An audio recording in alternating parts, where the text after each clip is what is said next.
Viola's made the angle, and he's made a brilliant goal that could be the beginning of yet another legendary comeback here at the Unipol Domus. Nicola Viola right out of the top drawer. Yo, and welcome back to Serie A Spotlight. This is episode 111, and we're your hosts Matt and Jake. Matchday 22. That's what's up. That's what's up. Very interesting intro. I like that. I like that we're gonna keep changing it up every week. Nice. We'll see where this takes us. Like, I noticed that we say hello, and we're really not hello people. Like, who do we say hello to, I say hello many times a day. But you're an English teacher, bro. I'm a salesman. Hello, guys. How was your weekend? Goal of the week. Tell us something about it, brethren. The goal of the week was phenomenal. It was who else but Nicolas Viola, the fantastic player dedicating his goal to the late Gigi Riva. Yes. The man that there was a minute of silence for in each and every game. It was a I lovely... thought it was for Saponara, the minute of silence. We will be having a minute of silence for Saponara. Nice. I don't know if we should get it out of the way now, but... No, we'll do it later. We're okay.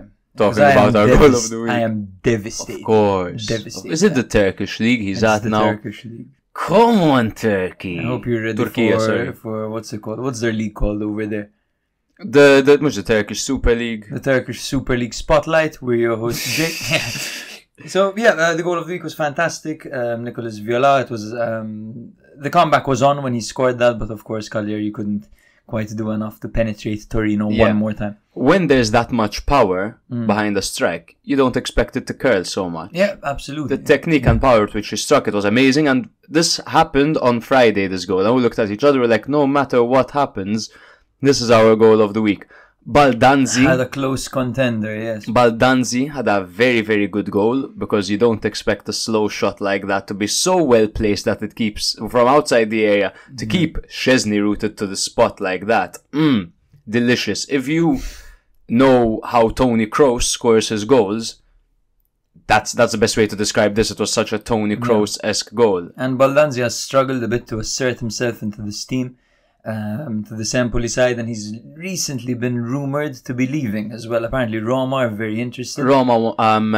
Empoli want 15 million straight up. That might be quite a bargain for a player like Baldanzi. He can grow. Very young, exactly, and he's already showing flashes of brilliance. Yeah, I'll miss him and Cambiaghi. When they play together, they're very fun to watch. Caleb Ekuban had another phenomenal fantastic goal. Yes, granted it was a rebound, but the form was spectacular. It was a bicycle kick. No, did not think Caleb Ekuban had that in his locker. An acrobatic volley, because we've made this mistake before. I thought it was sideways, right? Yeah. Bicycle kick is a ravusciata, right? Yeah. Acrobatic volley. And speaking of ravusciata / bicycle kick, Tati Castellanos had a crazy one, bro. He chipped the keeper with a bicycle kick, but he was offside. Yeah. It was a lovely dinked ball over the top by Luis Alberto as well. That probably would have been a contender, to say the least. Yes. We haven't quite decided on an episode name yet, but you guys will know because we've released this. But we're thinking something along the lines of penalties are hard. Yeah, penalties are hard. Simple as. We had quite a situation this weekend with 5 penalties being missed. Duda, Theo Hernandez, Giroud, Nico Gonzalez, Kristovic. That's it. Those guys all missed a penalty. Was that 5? 5, right? Duda, Theo, Giroud, Nico Gonzalez, Kristovic. Yes, amazing. The goalkeepers who saved the penalties were Martinez, Sommer, Turati, and Skorupski. Correct. They all saved the penalty each. And Dybala, Suslov, and Orsolini all scored their penalties. We had 8 penalties awarded, 5 of which were missed. That's absolutely crazy. We were out at a bar watching. Can you imagine? Watching Milan against Bologna, and. Yeah, man. We were very vocal inside of this bar. We actually spotted a Milan fan drinking alone. We noticed it was a Milan fan because he was reacting to everything that Milan were doing. So he was angry texting after every mistake. Yeah, that's the sign that you're a Milan fan. Yeah. We gave him a sambuca. He was very appreciative. He seemed to be in high spirits after the draw. Yeah. But anyway. Unlike some of us. Yeah. If you guys are new here, don't forget to drop us a rating wherever you're listening. Drop us a follow, like our content, sign up to our Patreon, give us kisses, everything. Everything. Let's become best of friends. Now that you've entered, we don't want you to leave. We are essentially the Hotel California of Serie A podcasts. Exactly. So that's us. yes. Hello, welcome. You're never leaving now. You're never leaving, dude. You're here forever. That's Exactly. it. And our group chat is lit. Yes. It's so lit. It's so good, man. I would say top 5 group chats in the world. Yeah. Easily, bro. Easily top 5, if not top 3. Shout out to the legends who make this group chat a thing. Our patrons, Alan, Andrew, Andy, Anthony, Tim, Campbell, Sluge McNoodle, Lena, David, Kyle, Luca, Matthias, Mintoff, Michael, Tonna, and Ed. You guys are amazing. Love what you've been posting in the group chat. Love the whole betting thing at the weekend. Everyone posting what they're betting on. It's great fun to see. It was Tim this weekend who put a bet of under 0.5 goals in the Lazio-Napoli game with 2 depleted sides. The odds were 5 and he managed to turn. My guy. Yeah, he managed to make some money. Man like Tim. And a shout out to Alan as well, who got in on that action and made some money as well. Yeah. I don't know if you noticed me giggling because you said Michael and Tonna after each other. And Tonna's name is Michael Tonna. Absolutely fucking brilliant. Need to change that one for Sounds like one person. Yes, shall we get straight into the rundown? Yeah, let's do it. Absolutely. We're going to start things off with Fiorentina 0, Inter 1. There was a penalty miss over there by Nico Gonzalez, who could have equalized over there. A few refereeing calls that probably need to be discussed over there. Lazio 0, Napoli 0. If you had a nap during this game, I wouldn't be too surprised. Not too eventful over there, but like Jake said, there was a great moment for Tati Castellanos' overhead kick. Juventus 1, Empoli 1. It was an early Milik red card that set Juve off on the wrong foot, and Juve failed to extend their lead at the top of the table since Inter have a game in hand. Milan 2, Bologna 2. 3 penalties awarded in this game. 2 missed by Milan, Theo and Giroud, and 1 scored by Bologna through Orsolini. Atalanta 2, Udinese 0, 2 assists by Charles de Ketelare, and to be honest, Atalanta are looking so fucking good right now, man. Salernitana 1, Roma 2, De Rossi's second win in a row here for Roma in as many games. Cagliari 1, Torino 2, that is where our goal of the week by Nicolas Viola took place, and also it was a very emotional match, with memories obviously going out to Riva.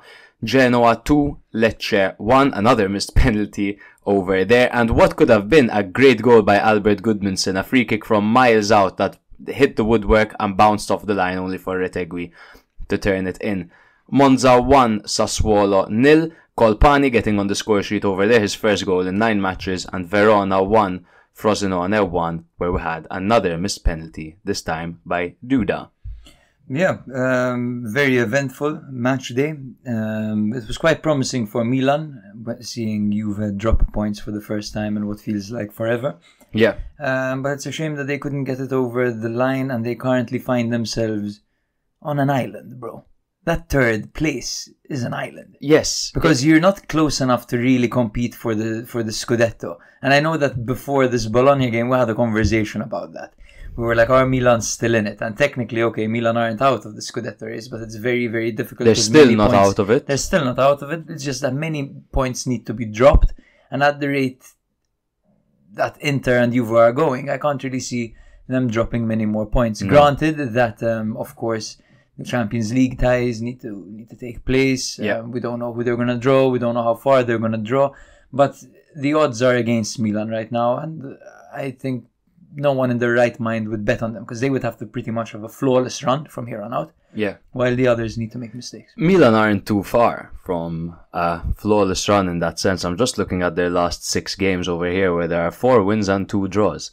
One draw was against Atalanta, the other draw was against Bologna. Now those are very tough opponents. They're opponents that Inter dropped points to Bologna earlier this year as well. So it's not that Milan are on a negative run, it's that Milan probably should have more points, considering the performances on certain stages that they've been putting on. I genuinely believe that you know, in a game against Bologna where you have 2 penalties, I don't know, maybe you should have won that game. You know what I mean? And maybe they would have been in a better position. But now if Inter win their game in hand, Milan are 11 points behind them. Yeah, look, Inter and Juve have lost 1 game, Milan have lost 4.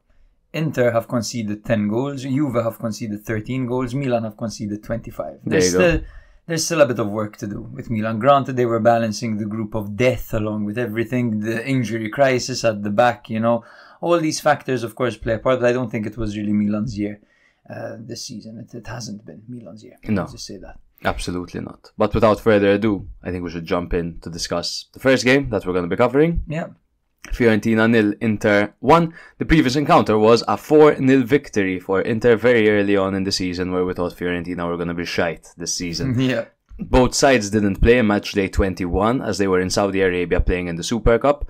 Fiorentina quickly entered and exited as they lost 3-0 to Napoli in the semis, and Inter defeated Lazio with the same scoreline before beating Napoli 1-0 in the final to earn gold. These teams now have a game in hand, and Inter, for the first time in a while, coming into this game, found themselves in second place as a result of this.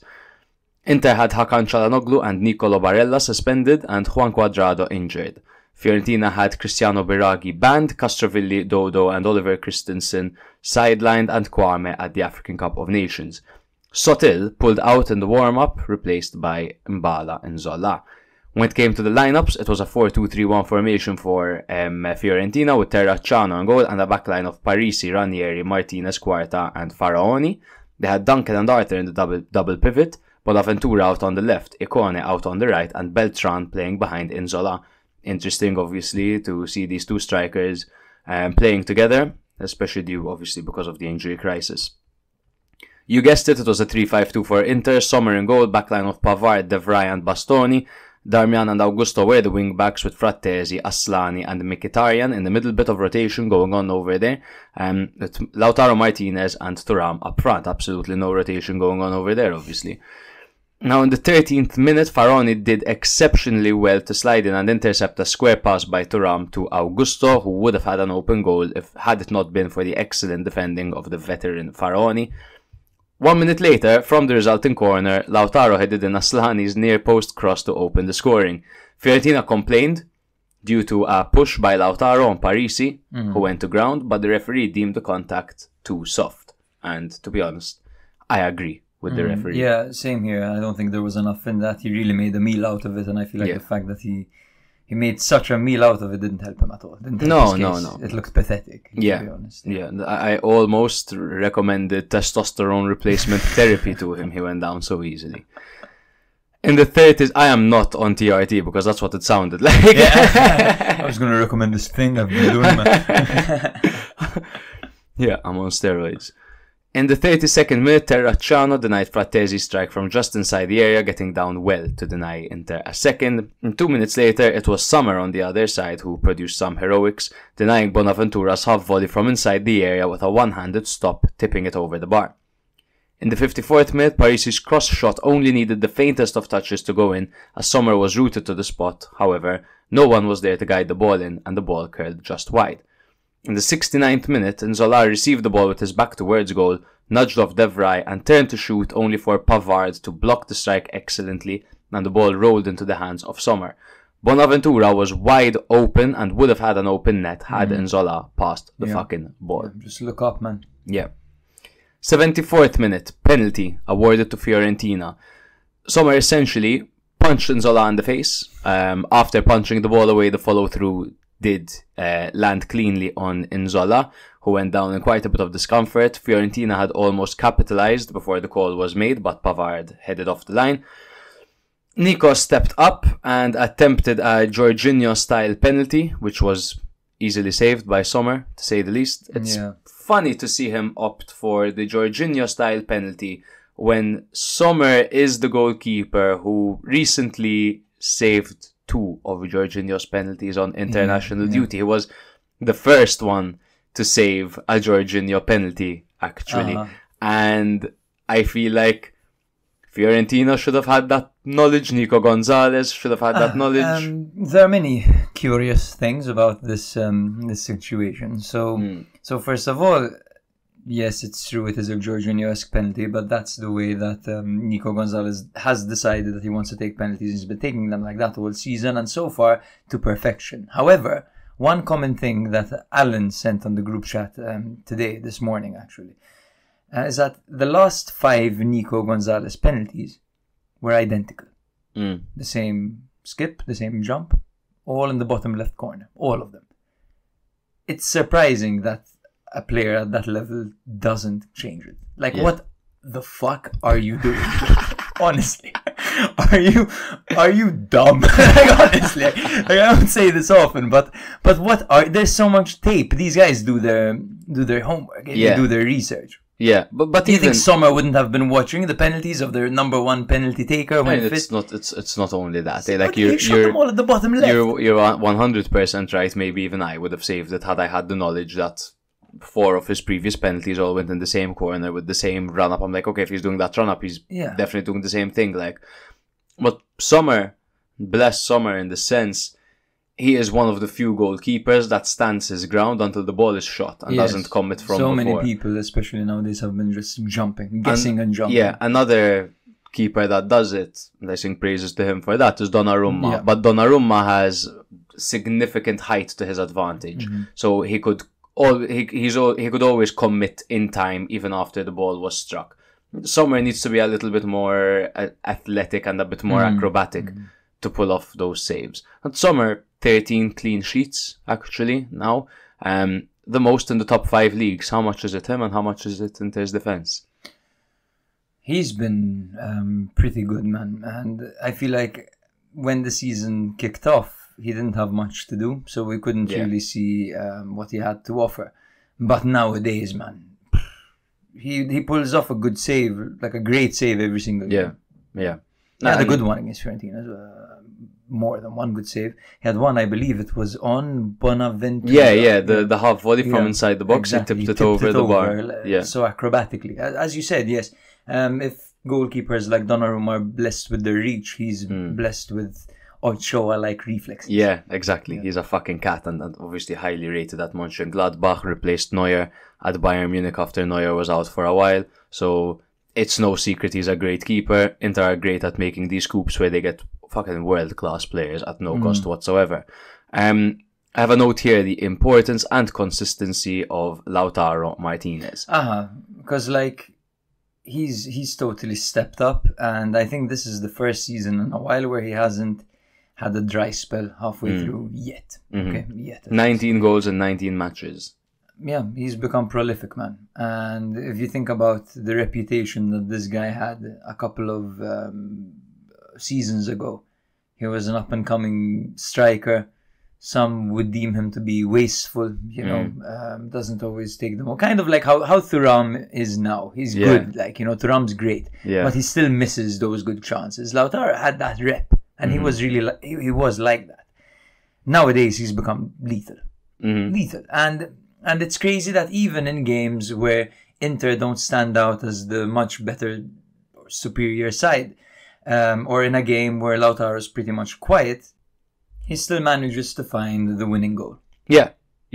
And obviously, because you mentioned maybe it was a bit of a tighter affair, like Inter didn't blow Fiorentina out of the water by any way whatsoever, and it was that fluency of Inter that they typically have that was lacking in this game. Now, obviously, there was no Di Marco on the pitch.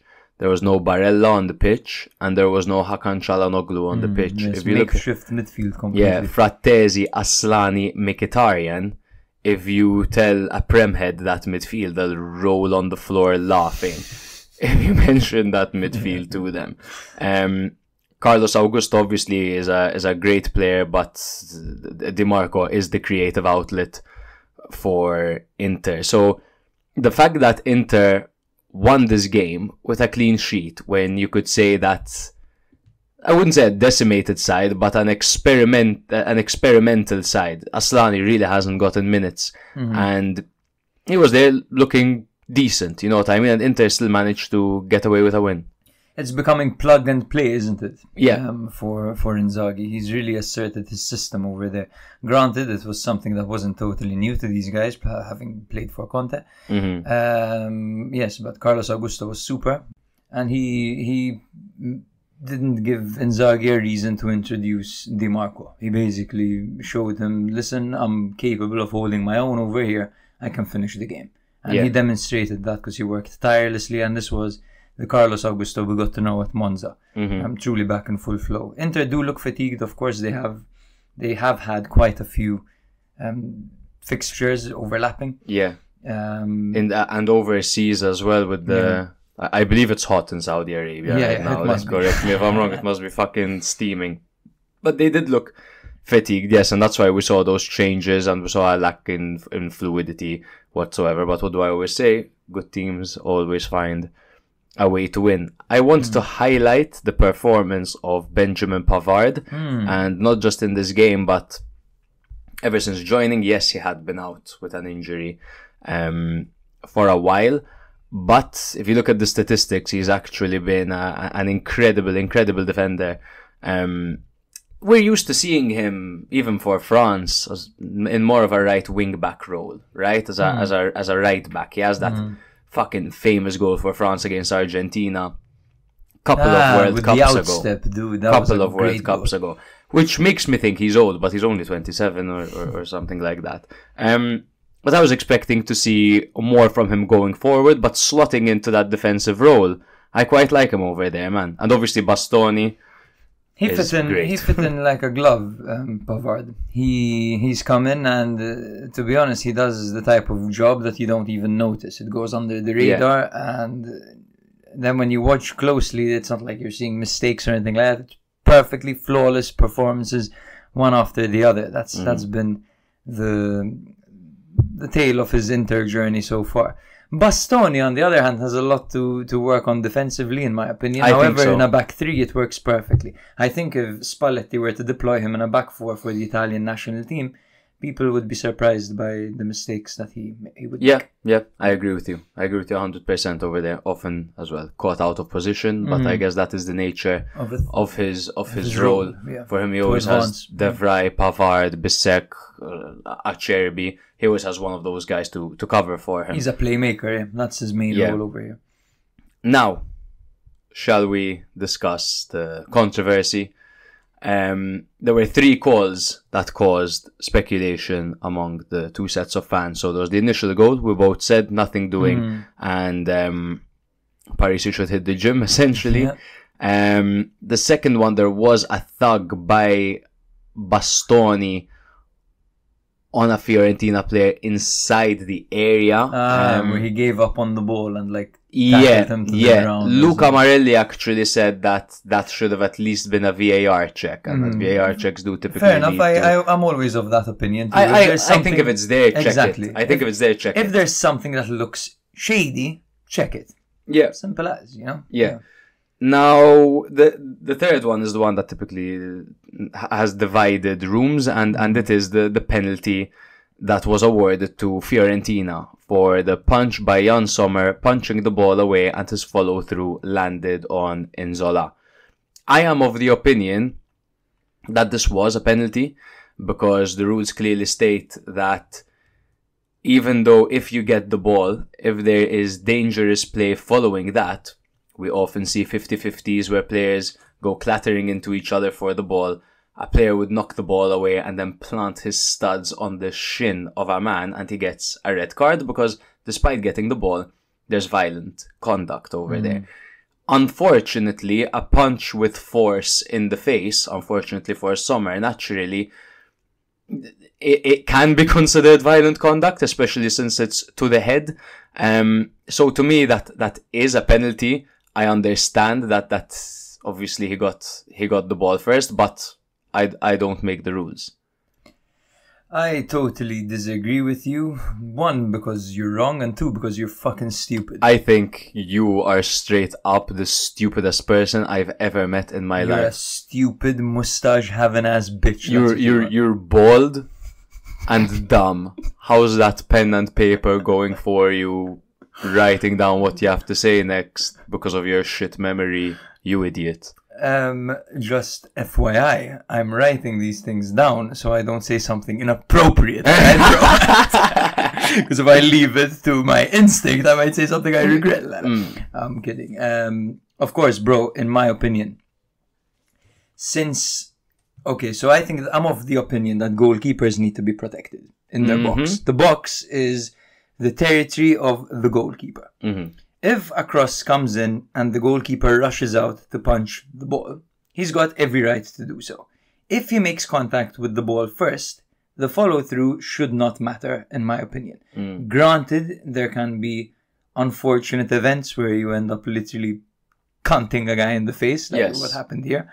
However, I'm of the opinion that shouldn't have been a penalty. Okay. Simply because he strikes the ball first. Had it been with his foot, had it been with his knee, had it been with his head, that's a different story.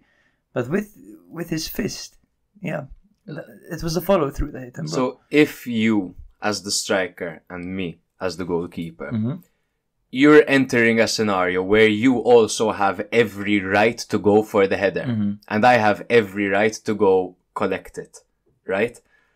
But I know that if I swing in a certain way to deal with the ball, I am endangering my opponent.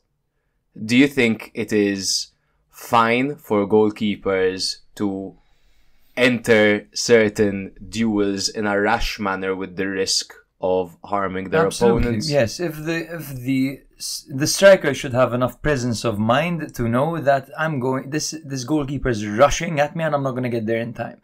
Now, it's very difficult because most strikers will go for it anyway. In the heat of the moment, with all the adrenaline you have, a goaler isn't going to say, I'm going to hurt the striker, I'm not going to go punch this ball out. No. The striker is not going to say, I'm going to get clattered in the face, I'm not going to go for this header. You know, most of the time we see strikers, like we saw Bove in the Super Cup semi-final, scoring a goal. Zerbin scoring a goal and clattering his face into the post.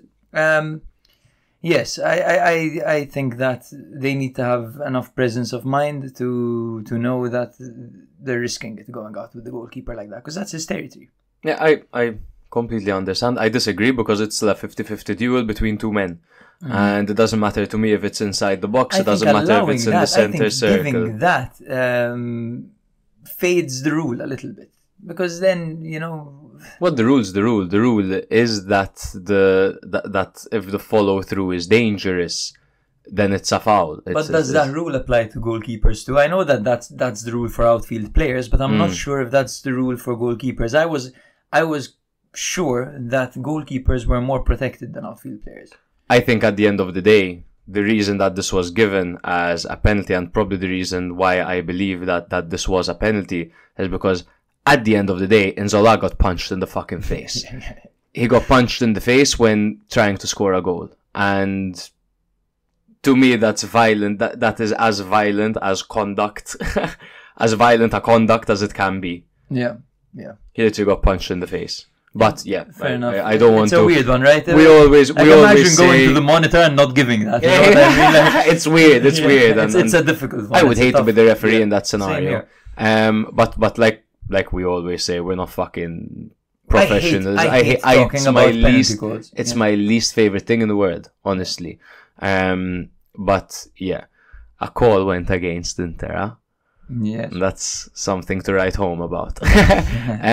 Inter are first, 1 point ahead of Juve with a game in hand. That changed real fucking quick. Whereas Fiorentina find themselves in 6th now.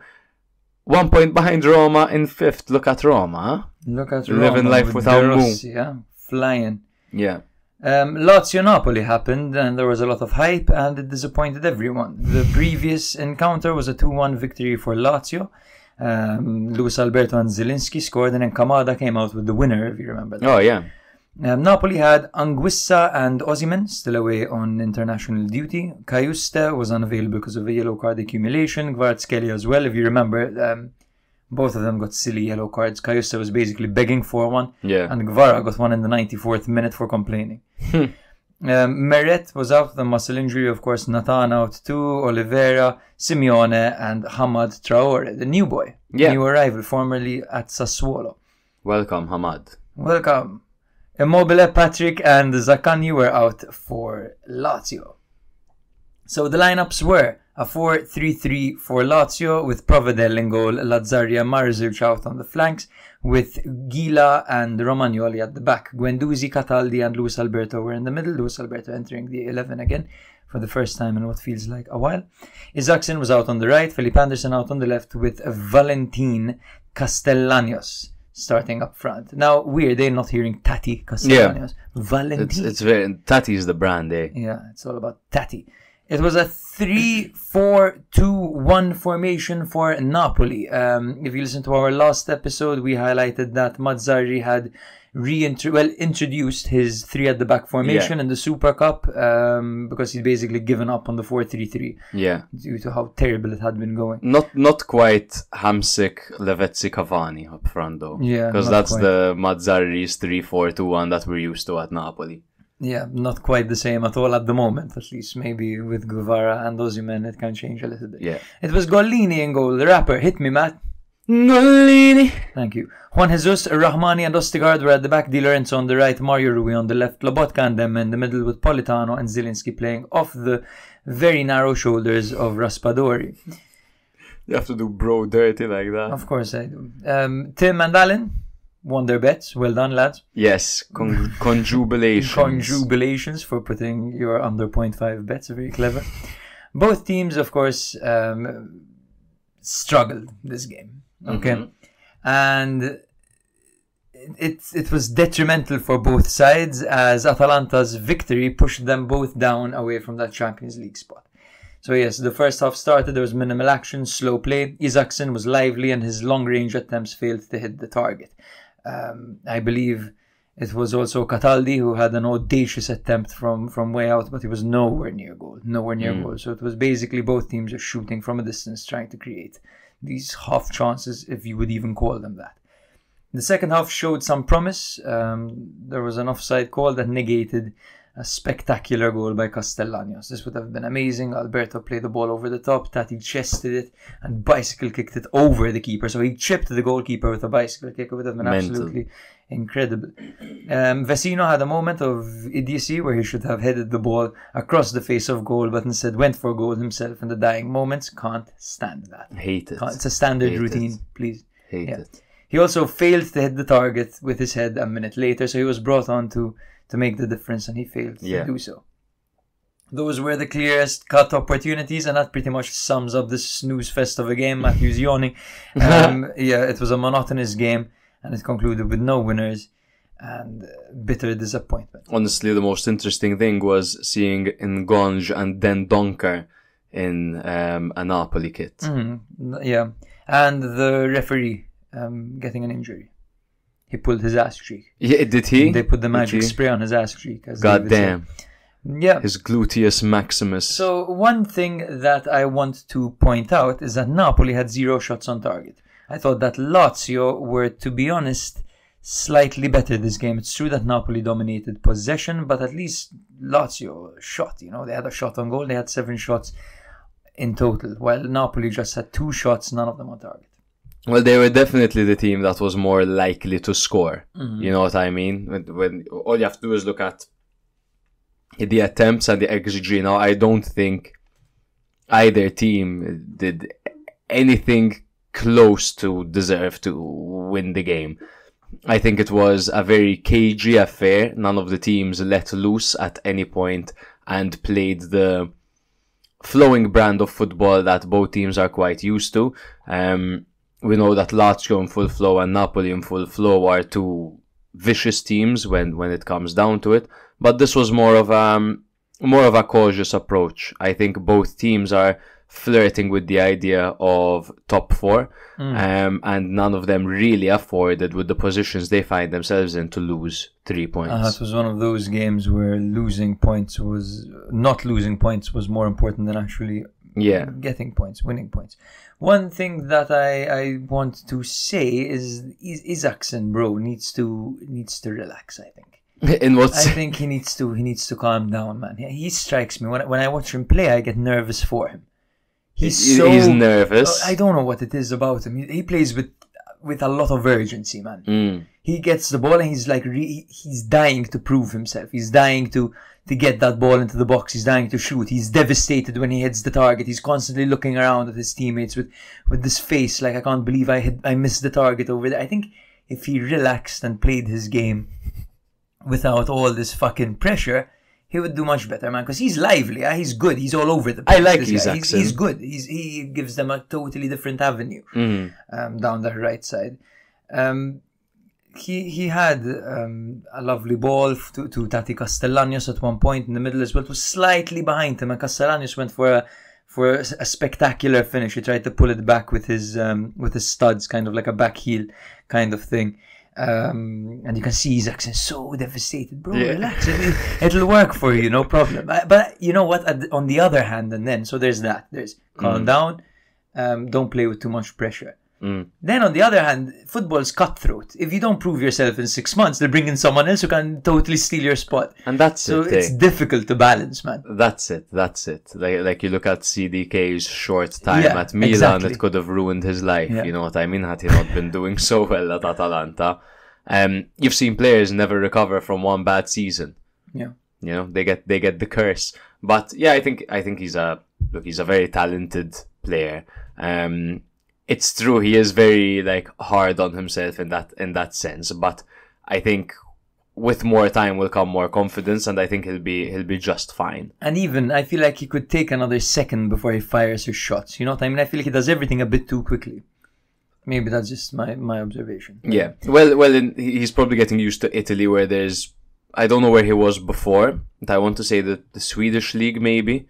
Here come the messages. Can't believe you said the Swedish league. It's Norwegian, bro. They don't even have a league. No, they do. Let's see. But he's probably, still adjusting to the tight defense that you come across when you're playing in Italy, and that press that you have when you're in Italy. He was in Denmark with Midtjylland. There you go. Yeah, wow, he has good numbers for them. 100 appearances and 24 goals. Not bad. Pretty good, yeah. Not bad at all. He's got, for the under-21s, for the Danish under-21s, he did very well as well. 19 games, 7 goals. That's quite crazy. He's still 22. He has a lot of time to prove himself. He has a lot of time to calm down. Yeah, exactly. So yeah, very promising player over there, Isaacson. I thought that he was one of the standouts this game, one of the real bright sparks of this game. I was interested in Lobotka's performance as well. I thought he was a bit more lively than usual. But other than that, nothing really to write home about. Yeah, agreed. Regarding the table? Regarding the standings, we have Lazio in 6th with 34 points, while Napoli are down in 9th with 32 points. Yeah, but however, a win could really propel them into the right direction. 9th really isn't that devastating when you look at the point difference between 4th and 9th. Next up, Juve 1, Empoli 1. This was a good game. I really enjoyed watching this game. Juve coming off a 3-0 away win to Lecce. Empoli coming off a 3-0 home win against Monza, where Żurkowski scored his hat-trick, and it was Davide Nicola's debut. The Bianconeri were seeking a 6th straight Serie A victory to put them temporarily 4 points clear of Inter, who were due to play the following match and have a game in hand.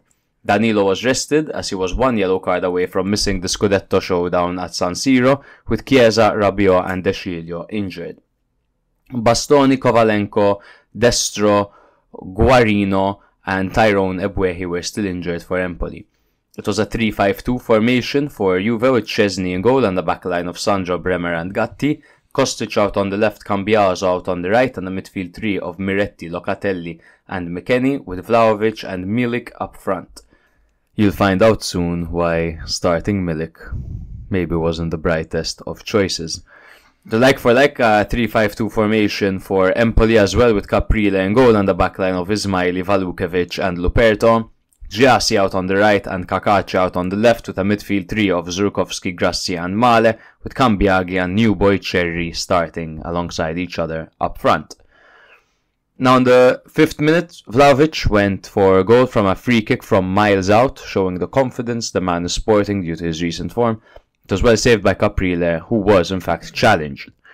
In the 17th minute, Milik had his initial yellow card upgraded to a straight red after a lengthy VAR review. The striker miscontrolled the pass and then committed to regaining possession, only to get none of the ball and plant his studs into the shin of Cherry. Juve, who were hoping to gain an advantage on Inter, suddenly are in trouble very early on. Cambiaghi forced a good save by Szczesny, and the shot stopper was once again called to action to deal with an in-swinging Cambiaghi cross which was heading goalwards. Empoli were piling the pressure on a more pragmatic-looking Juve following the red card. On the stroke of half-time, Giassi played a lackluster defensive pass which put Miretti clean through on goal, but the strike was overcooked.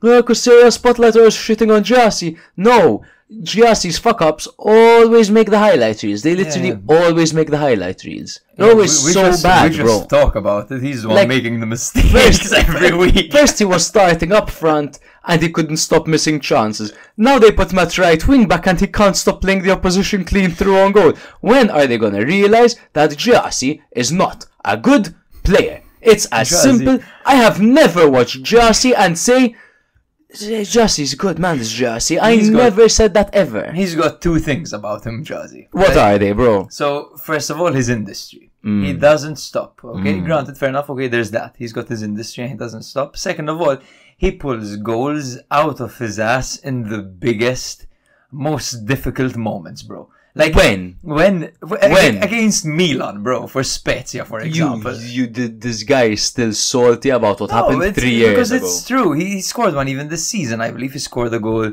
Jake, you're mentioning when he scored a goal with Italiano Spezia, bro, on Valentine's Day 3 years ago.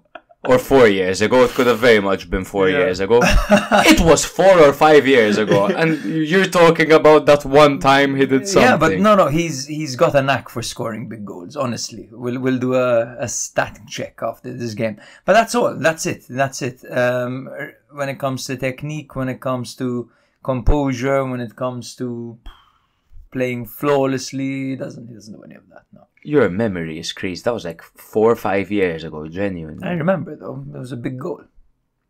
It was a big goal. I was out at dinner with Key. I was waiting for Sarah to get ready while smashing the mattress because I couldn't believe it, man. 3-0 to Spezia. Smashing the mattress while waiting for Sarah to get ready. Banging my fists on the mattress. I'll just wait a bit longer, bro. But anyway, yes, that's Giassi. In the 50th minute, Juve capitalized from a set piece as Vlahovic volleyed in after Miretti's corner was nudged into the Serbians' direction by Gatti. If there was a way Juve could score when a man down and playing in such a pragmatic way, it was through a set piece scenario. Yeah. And that is the importance of set pieces. It allowed Juve to gain an advantage over here, and they went 1-0 up, and then they put everyone back. And it's like, no problem. We just have one less striker. Let's just hold back and defend. And I think they thought it was going to be easy. Yeah. But 20 minutes later, in the 70th, Empoli equalized through a brilliantly placed strike from Baldanzi from just outside the area, right into the bottom corner. As I said earlier, very Toni Kroos-esque. Just a placed, rolling pass at the end of the day. And for that to leave a Wojciech Szczesny rooted to the spot is very impressive. And especially with Juve having all those players behind the ball. All those players. And you just see the ball go in between all of them and into the bottom corner. Beautiful. It's the type of finish a very good football player goes for. A very smart, a very opportunistic, a killer of a football player. How many people would smash that? Just go for power. Absolutely. And it just ricochets of 3 Juve bodies. And it's one of those goals that when you see it initially you think someone made a mistake. Mm-hmm. But it wasn't the case at all. It was literally a player making the most out of a split second. Yeah. At the end of the day, this is what I think. In order to score, the first thing you have to do is get the ball on target. Mm-hmm. So why just fucking release power and, reduce accuracy when if you get it accurately on target, then you obviously increase your chances of scoring by so much. This is the penalty debate that we're going to talk about when we talk about Milan. Yeah. Because, you make a good point there. But sometimes power is key, especially when Perhaps. it's a clear-cut opportunity. Perhaps. In the 77th minute, sorry, I'll just finish this off. Please. Empoli almost sealed the deal after a phenomenal pass by Cambiaghi played Cancelleri through on goal. Cancelleri, my next victim. But his shite first touch allowed Weah to slide in and clear the danger. Moments later, Cambiaghi tried to catch Szczesny out at his near post, but the keeper denied him. Now, this is something that perhaps went under the radar. Probably because it wasn't that big a deal and I'm making it a big deal. But to me it is a big deal. When the referee blew the whistle, Szczesny was out of the box and his pass went to Cancelleri. Yes. Now, Cancelleri probably wouldn't have scored because he's Cancelleri and because when he touches the ball, you know what I mean, it just goes somewhere it's not supposed to. His first touch always goes somewhere it's not supposed to. And he spends the first second and a half trying to regain his footing and angle himself in the right position to recollect the ball and run. But Szczesny was out of the box and the ball was at Cancelleri's feet from like 30 yards out. Really weird time to whistle, man. It was a questionable time to whistle, definitely, when the goalkeeper is off his line. I think Cancelleri did shoot and he missed the target, if I recall. He definitely shot, but I remember Alan, I think, on WhatsApp saying that he was nowhere near the target. I'm not sure if he was speaking, but I think he was exaggerating. Because the ball was still arriving at his feet. When so he shot after. Yeah, so he heard the whistle and shot kind of. Exactly. Okay, so it was a half-hearted attempt. Yes. Cancelleri, your analysis on him is hilarious, but it's pretty accurate, to be honest. The fact that he seems to be chasing his first touch more often than not. But let's remember, he's only 21 years old. Yeah. And he's got the mold, he's got the makings to be a decent Serie A player. He has like I like big, quick wingers. He's that. So Chiesa is kind of one. We're talking that. 6 feet. Cancelleri is kind of one like that. Cancelleri is bigger, yeah. Yeah. Cancelleri, we're talking 180 centimeters, 21 years old, Italian, okay. Has Lazio on his CV. It's a good start to his career, definitely. He's definitely doing well. He's doing well because he's playing consistently in Serie A 21, you know. Yeah. Simple as. I wanted to talk about Cherry and I wanted to praise him a little bit for getting Milik sent off. Yeah. Milik had a situation where his desire to amend for a mistake ended up putting his team in a lot of danger and ended up costing his team 2 points. Cherry, though, so unfortunate for Milik. Cherry, I don't think is a Serie A striker. I said last episode I like his mold. I like what he stands for. You know, a big striker, can easily be deployed in a team that has good wingers, a crossing system, things like that. Very interesting how you're saying this now, when he literally would have, it was almost thanks to him that Empoli got a point. Yes, but it's just, man, that there were certain situations when I was watching him this game where he just doesn't have it. There were loose balls around him, he couldn't get to them.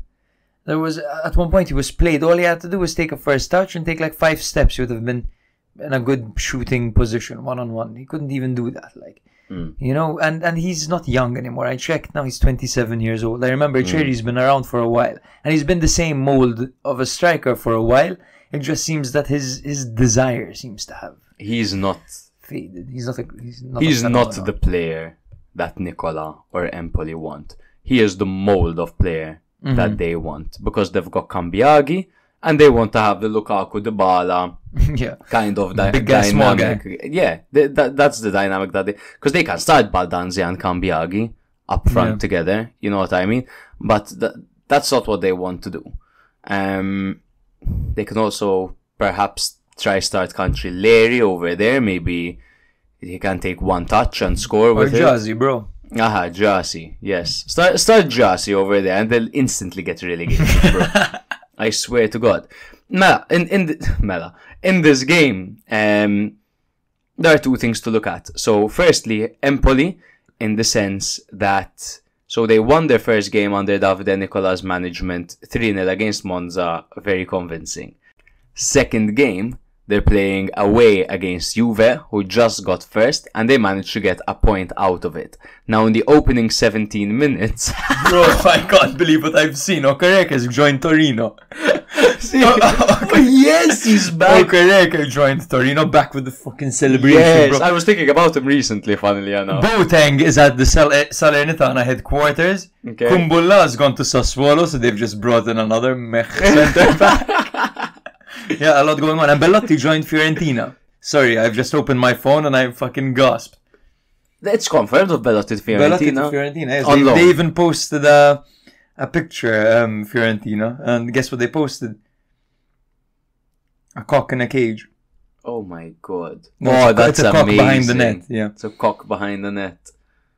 So Okereke to Torino. Okereke to Torino. I love That's cool, that. that's cool. I That's love cool. that. That gives them something to connect that midfield to the attack a bit more. Yeah. Anyways, can I continue? Please, Is yes, that yes. okay If with I you? see something else, I'll just scream and interrupt you again. No problem. Yeah, Okay. I wish you guys had the sight I had when I was... Whatever. So, okay, back to Empoli. Great. Young to Empoli, by the way. Nyang to Nyang to Empoli Empoli is is confirmed. confirmed. His hair is totally different to how it was, by the Yeah. way. Nyang, we will never forget that miss against Barca. Fuck you. I'm joking. We love Nyang. This is our fault, by the way, these interruptions, because we decided to record this episode on transfer fucking deadline day. So everyone's posting shit, and we're out here trying to record an episode. Yeah. But, yeah. Okay, so Empoli under Nicola, they won their first game 3-0 against Monza, which was amazing. Zurkowski hat-trick, it was nuts. And then they went up against Juve, who obviously were in great form, 6 wins in a row, or 5 wins in a row. And they were temporarily first as well, because so morale was high. And now, whether or not they were lucky because of the red card from Milik in the opening 17 minutes, or whether they were challenging Juve into those 50-50 scenarios and were capable of getting a man sent off in the opening 17 minutes, Empoli did well. That's point Absolutely, number one. yes, They did phenomenally. Secondly, Juve also did very fucking well. Because being a man down against a high press side like Empoli, who were attacking at that point, and putting a lot of pressure on Juve, is not easy. And Juve weathered the storm, managed to get a goal from a set-piece scenario, which was the only way that they probably could have scored in this game. And then a moment of brilliance by Baldanzi is what obviously took Empoli over the line with to a 1-1 draw. Well said, perfectly put. I don't think there is anything that needs to be added to that. I think Juve played it out perfectly, and as you said, it was literally a moment of brilliance that cost them all 3 points. But they handled that red card pretty much perfectly, I thought. The reaction was good. They held back and they played for those set pieces, and this is, to be honest, a style that they're very familiar with because of Allegri. Yeah. Absolutely. So, since there isn't much to add, I'll just talk about Baldanzi a bit, because I'm waiting. It's transfer deadline day. I'm waiting to hear some news on him, to be honest, because Roma want the fuck out of him. Roma really want him. They also inquired about no, it was Fiorentina, I think, were really inquiring about Goodmanson, but apparently they want 25 million, and Fiorentina I'll take a loan to buy Goodmanson for 25 million, but it's a risk because of his background. Yes. The allegations, in case you guys think I'm being fucking racist or some shit, like. But yeah, Baldanzi, Roma trying to seal a deal. They're probably trying right now, like. Empoli adamant to keep him until June, and for 15 million, with basically they'll issue the invoice, payment upon receipt of invoice, like that's the way they want it. And we know Roma don't play ball like that. Roma want to loan in a player. Roma want the option or installments. Yeah, they want different installments, 50% up front and then 50% after he wins the Ballon d'Or. Like an interest rate of 2%. Yeah. All that stuff. Baldanzi, of course, for those of you who are not versed in the law of Serie A, he's a tiny playmaker, quite small. I would say he's quite a small guy, no? In stature. I mean, smaller than average. Probably. He's 170 centimeters. Okay, he's shorter than short. me. Yeah. Bro, he's a tiny guy. He's got a left foot from the gods. Very technical. Has been kind of inconsistent. He's 5'7". He's 5'7". Kind of been inconsistent this season, but it's something you'd expect from a 20-year-old football player at the highest level, especially at his stature. Once he really learns how to use his body well and how to work optimally, he's going to become a very good player. I really rate Baldanzi. He's good. I really like him. He's got magic, and not every player has magic, man. He's capable of doing these things like this goal that we saw today. I also really like Cambiaghi. I know we've spoken about him before. Player, totally, but I do enjoy his He's taller, 5'11". He's a hustler, and he's also very intelligent. He played some great passes in this game to try set up Cancelleri. Yeah. He doesn't stop working, Cambiaghi, all game until he's exhausted and taken off. Facts.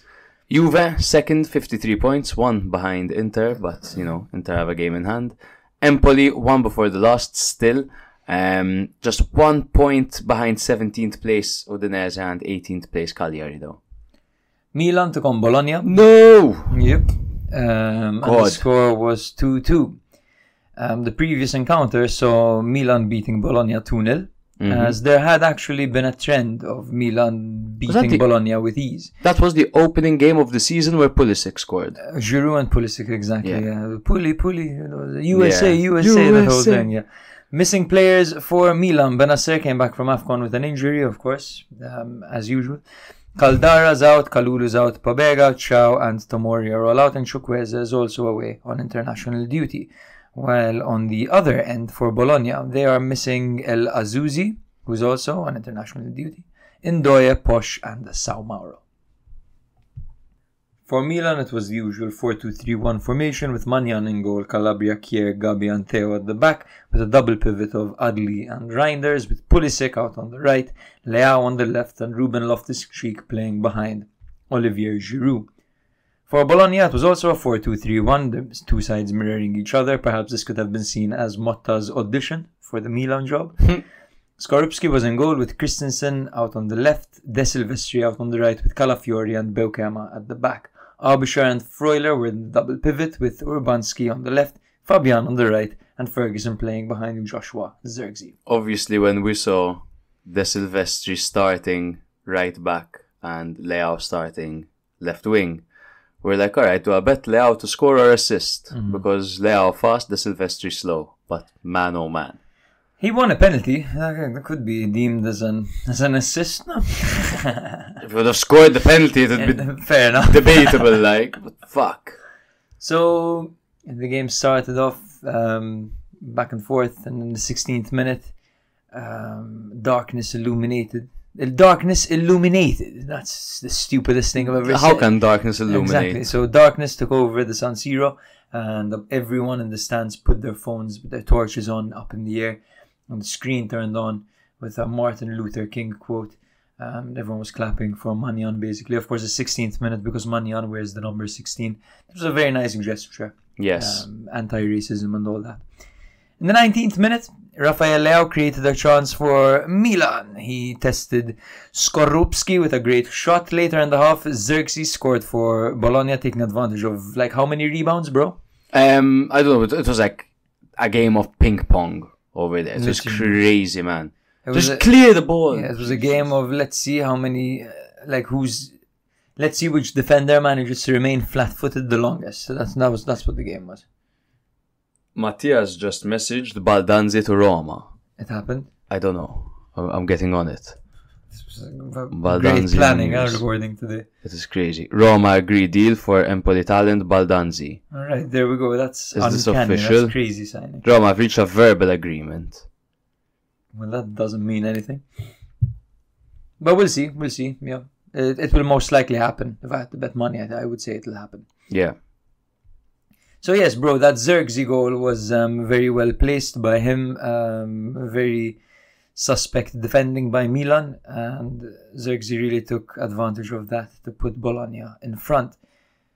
Ferguson's high foot in the box led to a penalty for Milan just before halftime. Olivier Giroud stepped up and it was saved very well by Skorupski, who caught it actually. He caught this one. Yeah. Ruben Loftus-Cheek scored a goal, however, equalizing just before halftime. He managed to turn in Pulisic's cross by running late into the box. Calabria's cross, sorry, not Pulisic. It was a fantastic play by Loftus-Cheek, and if he keeps inserting himself like this, he can actually rack those numbers up, I think, this season. Yeah. Early in the second half, Xerxes missed a chance to regain Bologna's lead, and shortly after, Reinders hit the frame of the goal for Milan. 20 minutes to go. Theo Hernandez missed a penalty for Milan after there was a situation in the box involving Leao. Leao was punched in the face. Yeah. Speaking of punch in the face, this was a clear penalty. Yeah, there was absolutely no reason for his arm to be there. The girls didn't think it was a penalty initially. Look how he went down. Yeah. Did he got punched in the face? It was clear penalty, and he missed it. Yes. Yeah, he hit the post. Theo Hernandez has struck the woodwork and went on to score the rebound and to run off with a big smile on his face, leaving me wondering, do you not know the rules? Yeah, you would think, he'd know. Yeah, as a professional footballer and all that. Yeah. With 20 minutes to go, Loftus-Cheek scored his second goal exactly. This was a headed goal this time after a great cross once again. At the end of the game, Terracciano had just come on to bring on some defensive solidarity to Milan. The new boy, Filippo Terracciano, arriving during Hellas Verona's bonfire sale this season, as they sold pretty much every promising player they have. And he gave away a penalty. Yeah. He pulled the man down to the ground. Riccardo Orsolini stepped up and scored the penalty, pretty much showing Milan how it's done. Now, bro, first of all, that Terracciano foul, was it necessary? Would he have scored if he hadn't been pulled? I don't think... I'm not sure if he would have scored. The picture is a bit hazy in my brain of where the ball was going and where the player was placed. He was running at the far post, bro. Let me remind you. Yes, but I don't know. But I don't know where the ball was. Was the ball a bit too deep? Was it too high? Was it going straight to him? But I don't know if his run was hindered because he had been pulled by Terracciano. I don't know if the pull was actually significant. Usually, the pull isn't that significant. Like we were just talking about Inter, we said how we don't mind a little bit of pulling and pushing in the box. This was clear. This to me is quite stupid from Terracciano, because nowadays, if that's checked and you've got a handful of your opponent's kit in your hand in the box, it's gonna be given as a penalty. 100%. Clear as day. I found it as quite like. I was just wondering if it was even necessary. I thought the ball might have been a bit too deep. That's what I thought. You're refreshing my memory. But yes, not the best intro for Terracciano at Milan, and his first two games, not very good. But yeah, man, I don't know how to feel about this game. I feel like the setup wasn't spectacular by Milan. I feel like there were a lot of moments where it just wasn't working and it wasn't clicking for Milan in attack. It's like out of ideas, the usual. Good to see Leao doing quite well, really stretching the defense and running at the opponent. When he won that penalty, he managed to beat two players with ease, and it's like meet me, like Roadrunner, literally, when he goes off like that. There's no stopping him. But yeah, man, missing two penalties is inexcusable, and to be honest, there's nothing Pioli can do about that. He set the team up, they scored 2 goals from play, and they had 2 penalties which they missed. I don't know, man. Yeah, I don't. This game left me with a sense of emptiness to me, a sense of confusion, and I've been dreading talking about it. To be honest. I couldn't believe it. First, just something to point out is Motta got sent off in very early on in the game. Very early on in the game, he was devastated about something. I think probably the first penalty. The penalty, yes. Okay, so I think yes, Milan didn't create so many clear-cut chances. But Milan had 2 goals from open play. They had 50% ball possession. They had 14 shots, 4 of which were on target. On top of that, they had 2 penalties, which they missed. Milan could have won this game 4-2.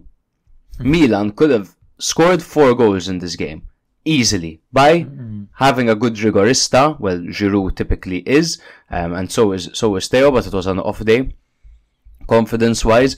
When it comes to Milan conceding the 2 goals, Bologna are a very solid side going forward. They're very, very creative. Probably one of the most creative teams in the league this season. Obviously, however, they were going through a spell of slightly negative form. Xerxes, he barely spent any time in the box. I think he had 2 opportunities from inside. He missed a really good chance after setting himself up with beautiful control. But spending all that time in the trequartista area feeding his opponents. And they put pressure on Milan, and Milan conceded too, because their defense at the moment is Calabria, Kier, Gabbia, Theo Hernandez. To me, there is absolutely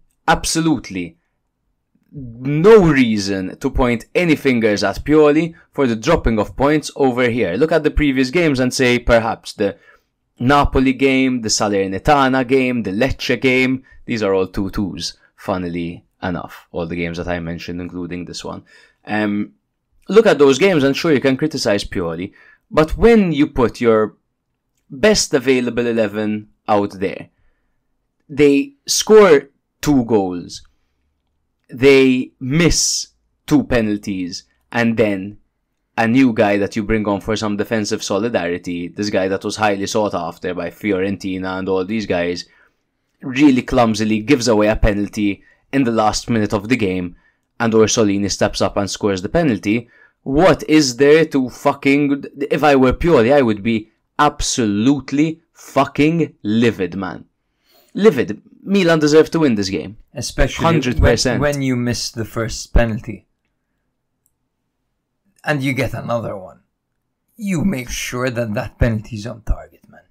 100%. You don't. You go for power. You've missed a penalty this game already. Granted, it was a different penalty taker, but he saved one.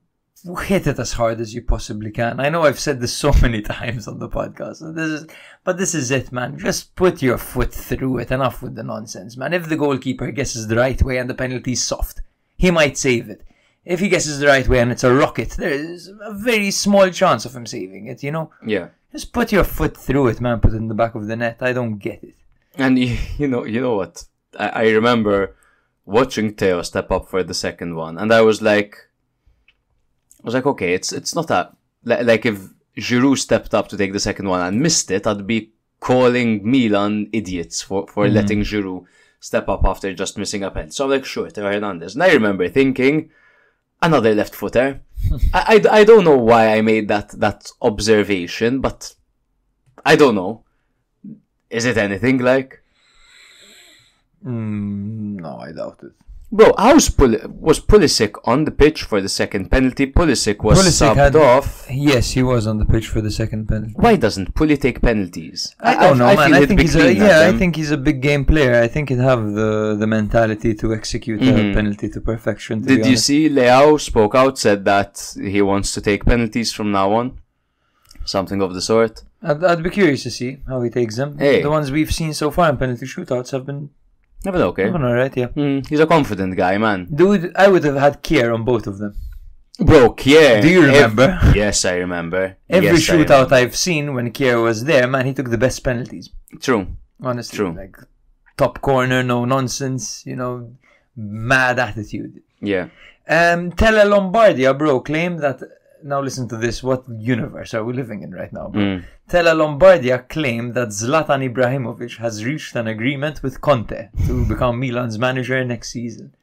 I know you're not a massive fan of this. So, yes. I mean, I can't help but feel a little bit... First of all, okay, Tele Lombardia, not to be taken too seriously. Yeah. So, off the bat. This is just a fun... Medium rare roast, like. There we go.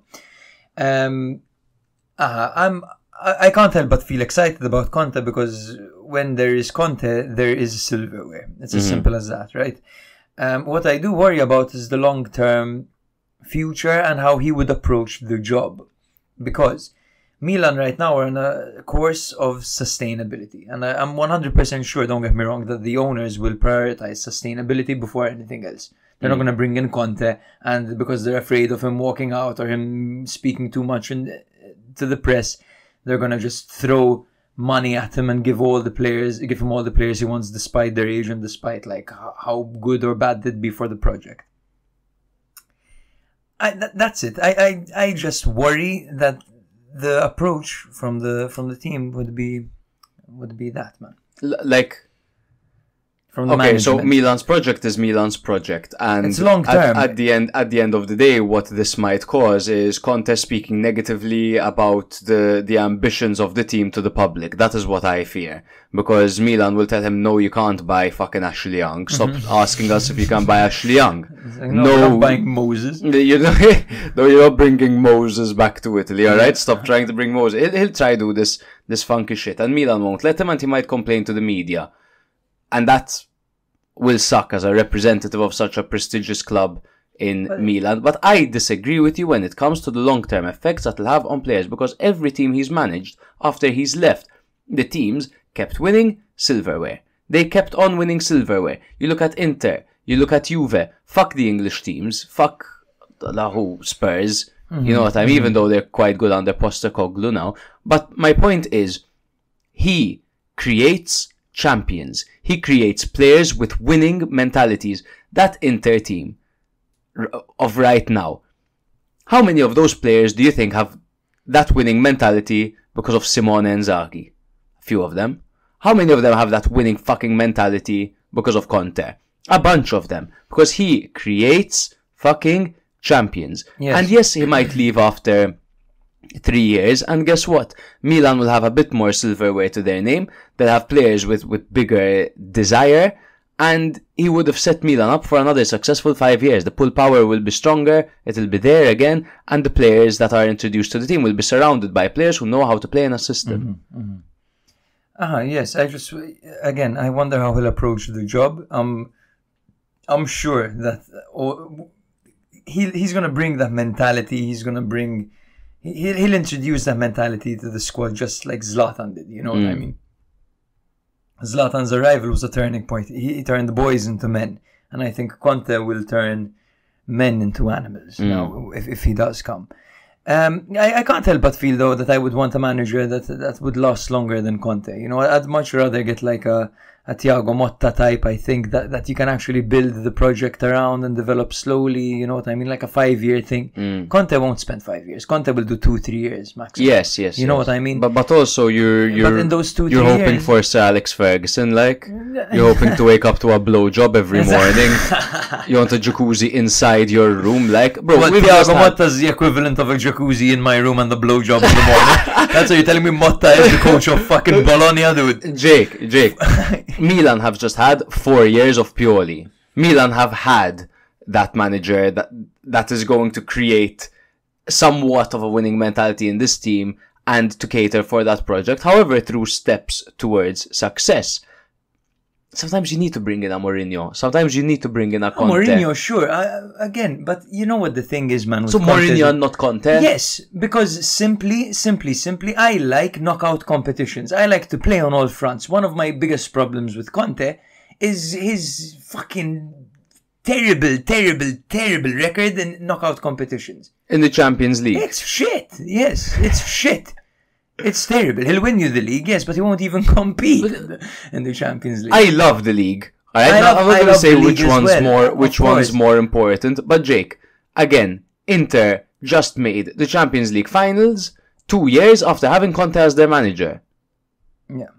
Because that's what he does to teams. Yes.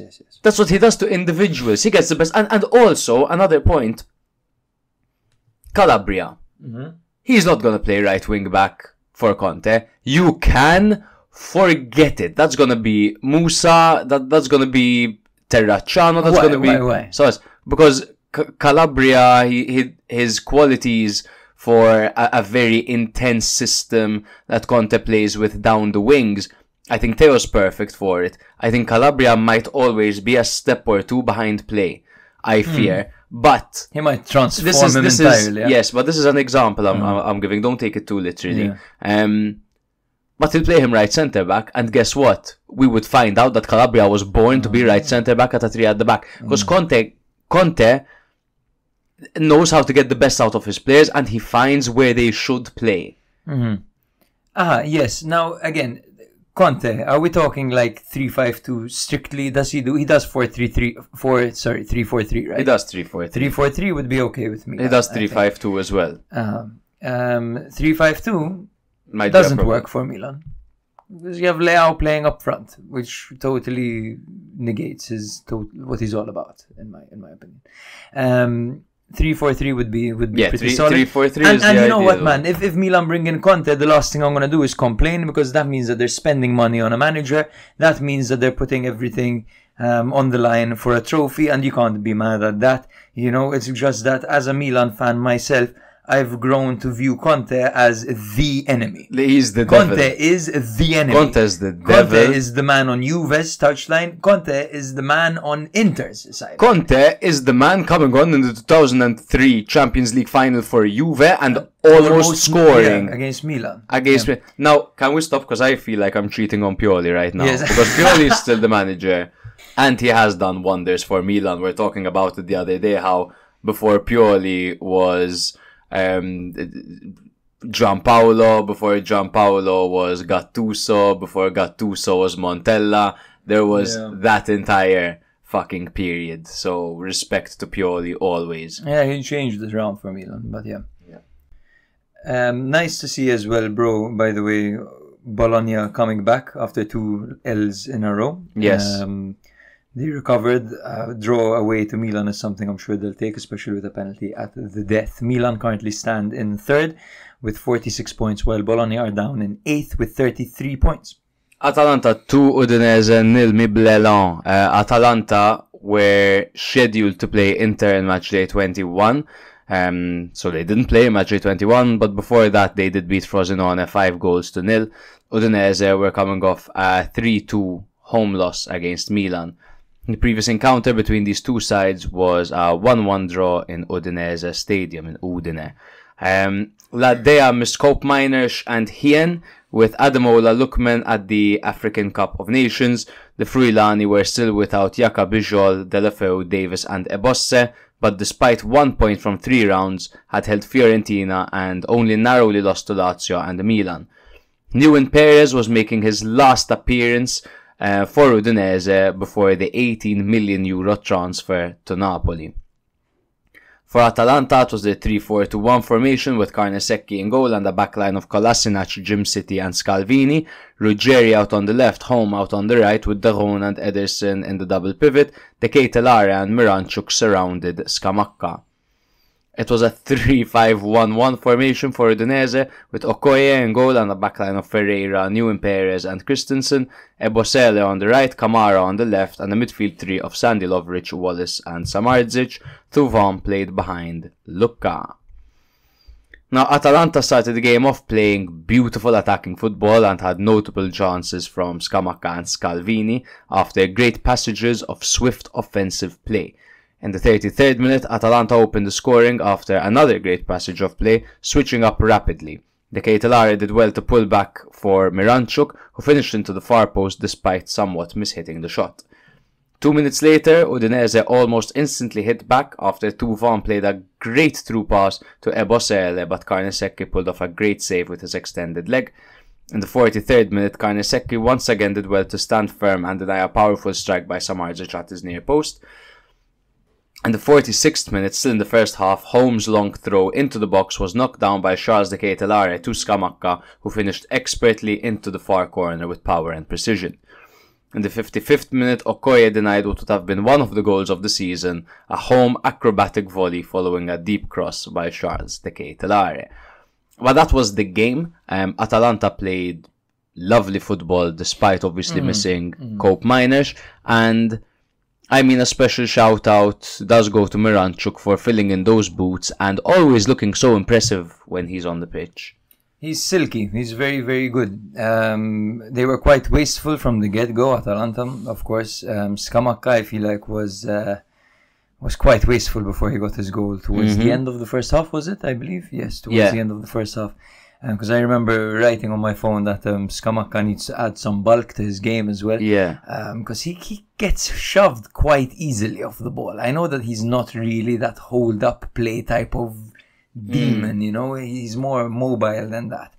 But yeah, a bit of bulk I feel like would help him. He's quite lanky. And he has been criticized by both Spalletti and Gasperini for not running enough. And that's inexcusable. Yeah, I think I think he needs to improve his work ethic because the talent is clearly there. Scamacca's a very good player. Yeah, and you notice that in his game. He's not very involved. He's the guy that puts the finishing touch, you know what I mean? But with his size, you would hope for his... He has great hold-up play, but he can't hold off many defenders. His strength isn't... It's not predominant in his performances. But Miranchuk, I think, slots in very well. And is a very creative outlet for Atalanta. Charles de Ketelare, though, grabbing 2 assists, could have gotten a third as well if Home would have scored that amazing acrobatic bicycle kick. They've just got these versatile, intelligent, technically gifted players, don't they? Atalanta. Miranchuk and CDK are 2 great examples. Playing behind Scamacca over here, CDK played a fantastic game, man. So good. Yeah. His vision is great. He's confident. This is a version of CDK that I couldn't even imagine if I had tried my hardest when he was at Milan. There were flashes, there were moments. I remember discussing on the podcast. There was one ball he had given like an in-swinging cross with his left foot. I remember at one point over the top, this peach of a cross. I was like, wow, if only could do that consistently. Here he is. Here he is delivering consistency. He's got the backing of his team. He's got the backing of his fans, his manager. He really is doing well at the moment. But it needs to be said, I really dig Atalanta's transfer strategy. It has been superb. Miranchuk, CDK, Coop Miners, Pasalic, Ederson, for example. These are 4 midfielders who are very versatile, who are very, again, intelligent, flexible, dynamic, smart. Great business and great moves by Atalanta and the market as usual. Yeah, their scouts definitely do a fantastic job over there, and they always end up making a markup when they sell their players. And we haven't even seen the record signing yet. They bought Toure. Yeah, and then El Bilal Toure, he's getting closer to making his first appearance. He's been on the bench, you know. Yeah. I think we'll be seeing him in the near future. Yeah. Maybe next game, the game after, he'll probably feature. Yeah. And I'm very excited because they don't miss with their signings. And if they spend so much on him, I'm sure that he'll... Yeah, Bakar was a bit of a disappointing one. Yes, absolutely. I'm so confused by Bakar. Because he looked promising in pre-season. And Gasperini said he's struggling to adapt. And we never saw him again. Struggling to adapt to run like a human and not a crab, I think. Because he literally runs like a crab. Those weird vertical runs. Yeah. Neuen Perez made his final appearance for Udinese. He's moving to Napoli. Great signing by Napoli. 18 million is a lot, I'm not gonna lie. How old's Neuen nowadays? Neuen is Neuen Perez age. He is 23 years old. Still young. Yeah. Still very young. 17 million for a 23-year-old. 18 million. 18 million for an established centre back in the league. I mean, that could be seen as a coup. He's good. He's good. Yeah. Neuen. Solid defender. Solid centre back. Yeah. I think. Okay. Just one more point. Atalanta gunning for top 4, and at the moment, if you look at the table, they're there. I think they're better than Roma. I think they're better than Fiorentina. I think they're better than Lazio. I think they're better than Napoli. And I think they're better than Bologna. Yes, I think that they can definitely contest for that 4th spot. It depends entirely on how the other teams approach the rest of the season and the competitions that they're partaking in. Atalanta, I like their depth more. I think their depth options understand the system better than, for example, Lazio or Fiorentina or Roma's depth options do. Atalanta have this system where literally if they have a squad of 30, everyone plays on rotation. And that really helps them when the going gets tough, you know, because they always have players unavailable, but it never seems to matter. Yeah. Unless it's those fullbacks and then need to be fit. And isn't it strange how even though there's such a system that revolves around rotation, that so many players spend so long at Atalanta, you'd think if you're not getting as much playing time as you would like, then you wouldn't stay at the team for so long. But they have some pieces that have been there for ages, man. But they have players who feature more often than others. Like they have staples in this team. So Darun, for example, is one of the staples. Of course, no need to tell you. You're definitely aware of that. Scalvini is another one. However, yeah, the rest, bro, to be honest, aren't no fresh-faced babies, no? You've got like Kolasinac. Jim City's been there a while. Scalvini's been there a while. Bro, I'm talking Muriel, I'm talking Pasalic, Zappa Costa, Hatteber. Yeah. You know, Duvan only left last season. He had spent ages over there. People like living in Bergamo and playing for Atalanta, I feel. It's a totally family-oriented club, good vibes, you know what I mean, good energy. They're heroes. They did something that Atalanta had never done. Yeah. Exactly. Atalanta are in 4th on 36 points, 1 ahead of Roma with a game in hand. Okay, so they're 10 points behind Milan, but if they win their game in hand, which is against Inter, so quite a tough one, they'll be 7 points behind Milan. Okay, that's some great maths, Matthew. Well done, bro. For Udinese, they're 17th, level on points with 18th placed Cagliari. Danger, huh? And danger. They have Salernitana syndrome, where they look really good, they do really well against some top teams, but they never get away with a single point. 12 draws. Well, okay, so they do get away with single points. Yeah, but 12 like points recently only against Lazio and Milan, where they played well, they lost both games. Yeah. Salernitana Roma happened. Salernitana lost 2-1. And it's just that time of week again where I watch Salernitana, I'm impressed and then I'm disappointed because they play and they have been playing very well. They are currently missing, of course, Boulaye Dia to a muscle injury. Jovan and Koulibaly are out on international duty, while Fazio and Pirella are also out injured. For Roma, it's the usual list. Tammy Abraham's been injured forever. Azmoun's out, Kumbulla's out, Ndika, Paredes, Sanchez, Smalling, Spinazzola, all these guys were out, injured. For Salernitana, it was Ochoa on goal in a 3-4-2-1 formation with Pierozzi, Gyomber and Danilulic at the back, Sambia on the right, Bradaric on the left, Maggiore and Basic playing in the middle with Kandrija Vanchuna playing behind Simi and Wank. Whoa. For Roma, it was a 4-3-3 formation with Rui Patricio on goal, Rick Karsdorp on the right, Christensen on the left with Lorente and Mancini at the back, Pellegrini, Cristante and Bove formed the midfield three. Dybala out on the right, El Shaarawy out on the left and Lukaku up front. Now Roma struggled in the first half and they failed to register a single shot on target, with tensions rising before half-time. Rui Patricio made a few good saves for Roma to keep them in the game as Salernitana kept putting up more pressure. Pierozzi and Pellegrini received yellow cards for late challenges, and things were getting very heated over there in Salerno. After a difficult first half, Roma were awarded a penalty which was converted by Paulo Dybala, giving them an undeserved lead. Roma doubled their lead with Pellegrini's goal from Karsdorp's cross, despite an underwhelming performance. Salernitana, of course, scored through substitute Gregoris Kastanos. He scored with a header. And they really piled up the pressure, Salernitana, to equalize, but could not get through. Some things I want to point out over here. So, of course, this Roma side, the Rossi's Roma, looking more lively, more attacking when it comes to that department, at least. But I do think that they look like they didn't have a clue in the first half. Yeah, I think they were the weaker side in the first half for sure. I think the majority of the game. Yeah, I think Salernitana were doing a good job taking the game to Roma.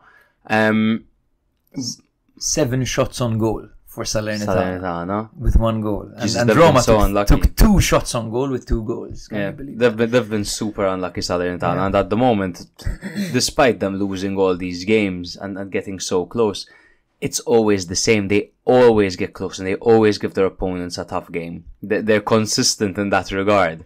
Yeah, they're consistently playing great and dropping all 3 points. I feel they deserved more out of this game. The thing is that this Roma is very capable of a good old counter-attack, bro. And Salernitana were gaining confidence, they were going forward, and that's the way Roma are set up nowadays. they're set up to counter-attack you. And that's what they did over here. Simi had a terrible miss. Bazic had a very good game. Bazic arrived from Lazio. And he was having a super game, and I can't believe he was substituted. He was the best player on the pitch, in my opinion, for Salernitana. Kandreva had a moment, man, where he nutmegged his man. I don't know if you saw it. He nutmegged his man, went to curl a shot, and he missed the target. But it was beautiful how he destroyed him. I believe... Who was it he destroyed? I believe it was Christensen, but don't quote me on that one. Okay. Simi is quite a divisive figure. I have found Salernitana Twitter. I have found 4 Salernitana fans who tweet regularly during the games, and I follow their tweets to see what their opinion is. And Simi is quite a divisive figure. Some people believe that he shouldn't even be playing in Serie A. Well, some people believe that, for example, it's only when they take him off that Salernitana really struggle to get going. He's clumsy. He looks like a bad player. I don't like him on the ball. On the ball, he leaves a lot to be desired. However, he is a presence in the middle.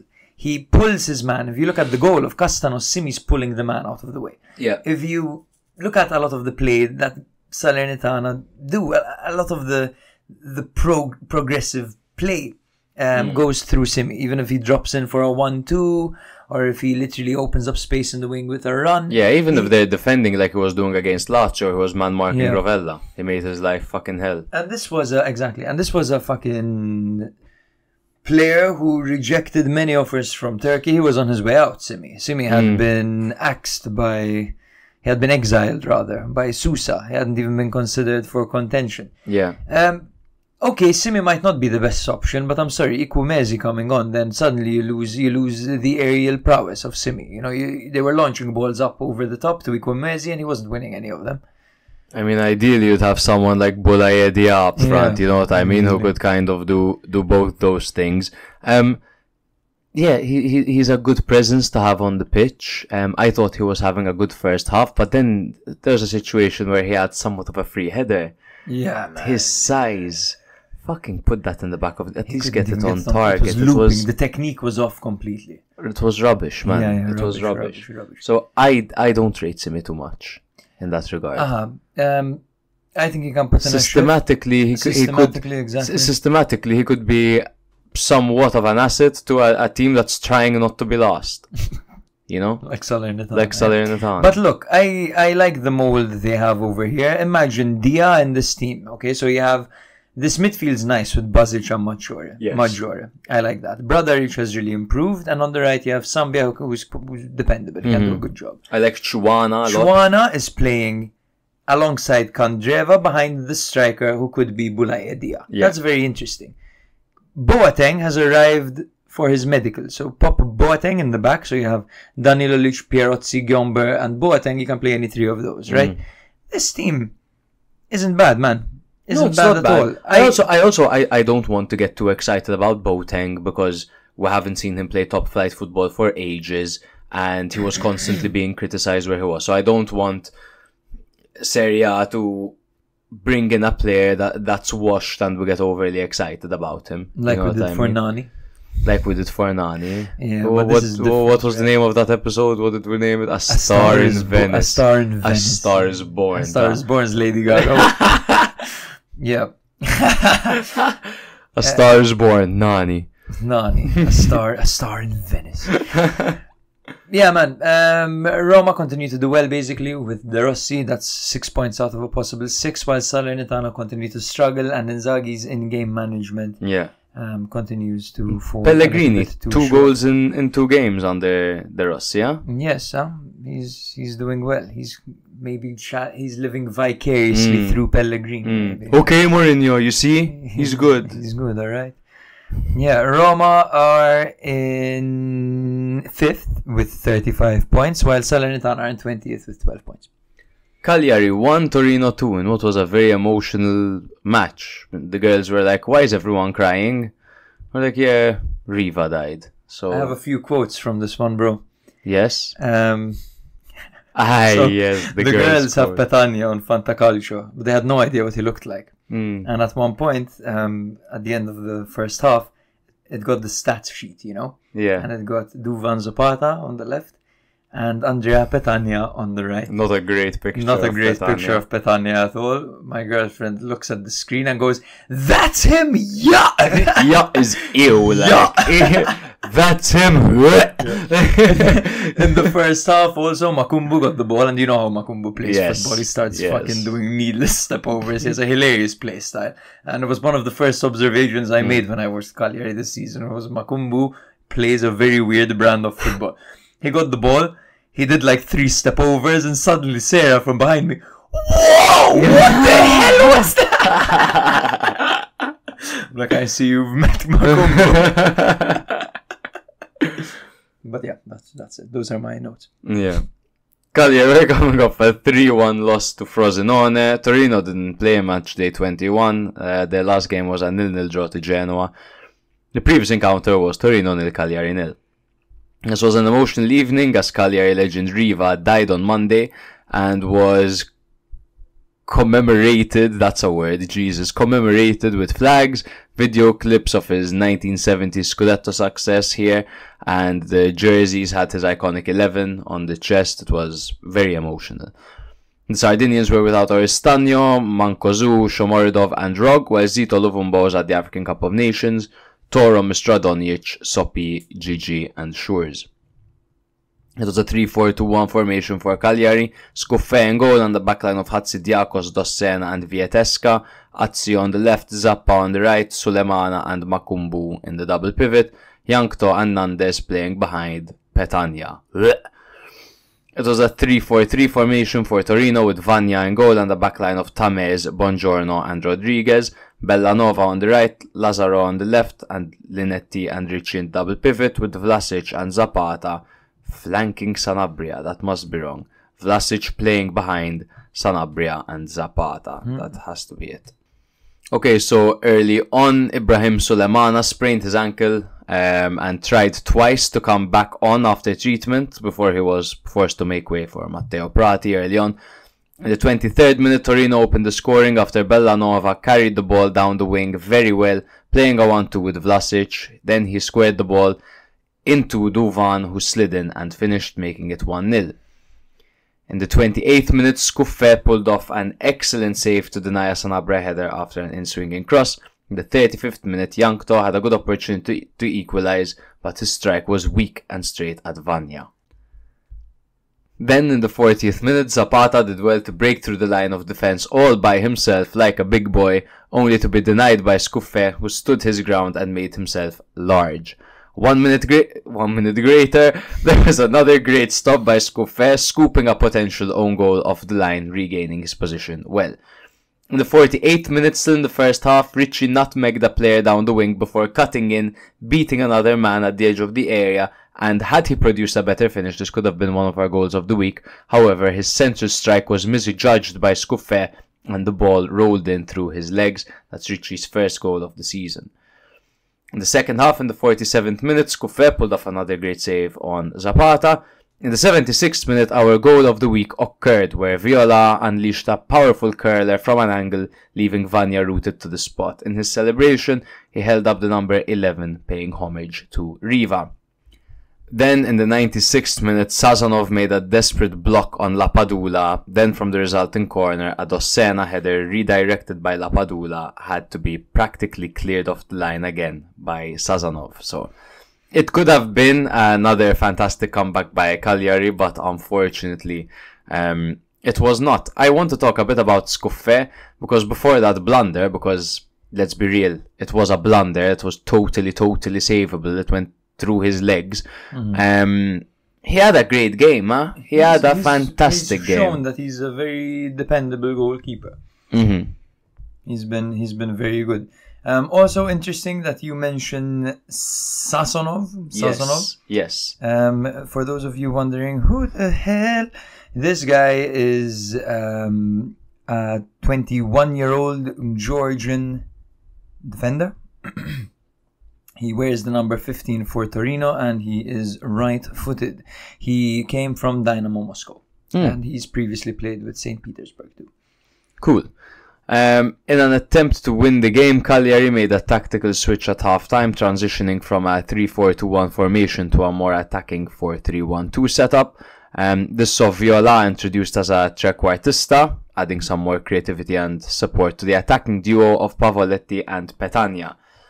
Torino, on the other hand, they kind of focused on maintaining their defensive shape and controlling the midfield battle to protect their lead. But with the amount of strikers Cagliari have, these big strikers that they can bring on, and these versatile players, it's no wonder they get back into games so often, right? And this is, remember, without Zito Lovumbo to bring on. Yeah, they kind of do the same thing that Atalanta do when it comes to rotation, man. They've got 30 players and they utilize all 30 of them, you know what I mean? Like we've seen Petagna, Pavoletti, Lapadula, and Shomurodov we've seen a bit less, but I'm sure he's struggled with injuries. Yeah, he has been, definitely. But yeah, we've seen everyone on this Cagliari team consistently. I think a big part also for the loss of Cagliari, losing Sulemana so early on in the game, who has been very influential for Cagliari, and he grabbed a goal recently as well. Prati kind of struggled to replicate Sulemana's influence, which set them back, obviously. Torino, on the other hand, defensively they're very, very sound, so they managed to kind of control Cagliari in that sense. And to be honest, I think Torino well deserved this victory, you know. And to be honest with you, I'm not even sure if it weren't for the whole Gigi Riva situation, Cagliari would have even got a goal, because I'm sure that was a reason for them to play even better, because this Torino side poses a problem for Cagliari, because they're so organized and they can kill you with lateral passes, and they can slow the tempo down and dictate the play with their brilliant double pivot. This time it was Linetti and Ricci. And that back three, they're just so good, you know. You remember when Maradona passed away, Napoli played in an Argentina kit and Insigne literally turned into Maradona. That was crazy. That. Mental. What people do when they're playing. He scored a free kick and then he scored another one from open play. It was amazing. When it comes to the standings, Cagliari are in 18th place on 18 points. You can guess how many average points they get per game. And for Torino, they're in 10th place on 31 points, the most Torino thing ever in the world. Genoa beat Lecce 2-1 the previous encounter, so Lecce beating them 1-0 thanks to a goal from Udon, and Aaron Martin was sent off that game. Do you remember? Yes. Yeah, crazy. Josep Martinez was in goal for Genoa under 3-5-2 formation with De Winterbani and Vasquez at the back, Vogliaccio out on the right, and Spence out on the left. Spence is the new boy from Spurs. Thorsby, Malinowski and Strutman were in the middle, with Retegui and Albert Gudmundsson up front. For Lecce, it was their usual 4-3-3 formation with Falcone in goal, Gallo out on the left and Jean-Drey out on the right, with Baskerotto and Pongracic at the back, a midfield trio of Udan, Ramadani and Kaba, with Sansone on the left, Almqvist on the right and Kristovic up front. Genoa started the game off very aggressively, trying to get in front from the get-go, and in the 17th minute, Vasquez brought down Almqvist in the box. Kristovic stepped up to take the penalty, and he missed it. In the 31st minute, Kristovic made amends for his previous mistake, missing the penalty, as his shot deflected off of Vasquez's leg and into the back of the net. Quite a nightmare start for Vasquez over here, giving away a penalty and having his deflection going into the back of his own net. Yeah. Genoa once again started the second half strongly, and Malinowski struck the woodwork. In the 70th minute, it was Gudmundsson who stepped up to take a free kick, and he smashed the crossbar, and the rebound was headed in by Retegui. Genoa hit the post for another time in 6 minutes. This time it was Vasquez, so making amends for his previous 2 errors. Caleb Ekuban scored the winner, courtesy of a stunning bicycle kick that came off of a rebound from this post.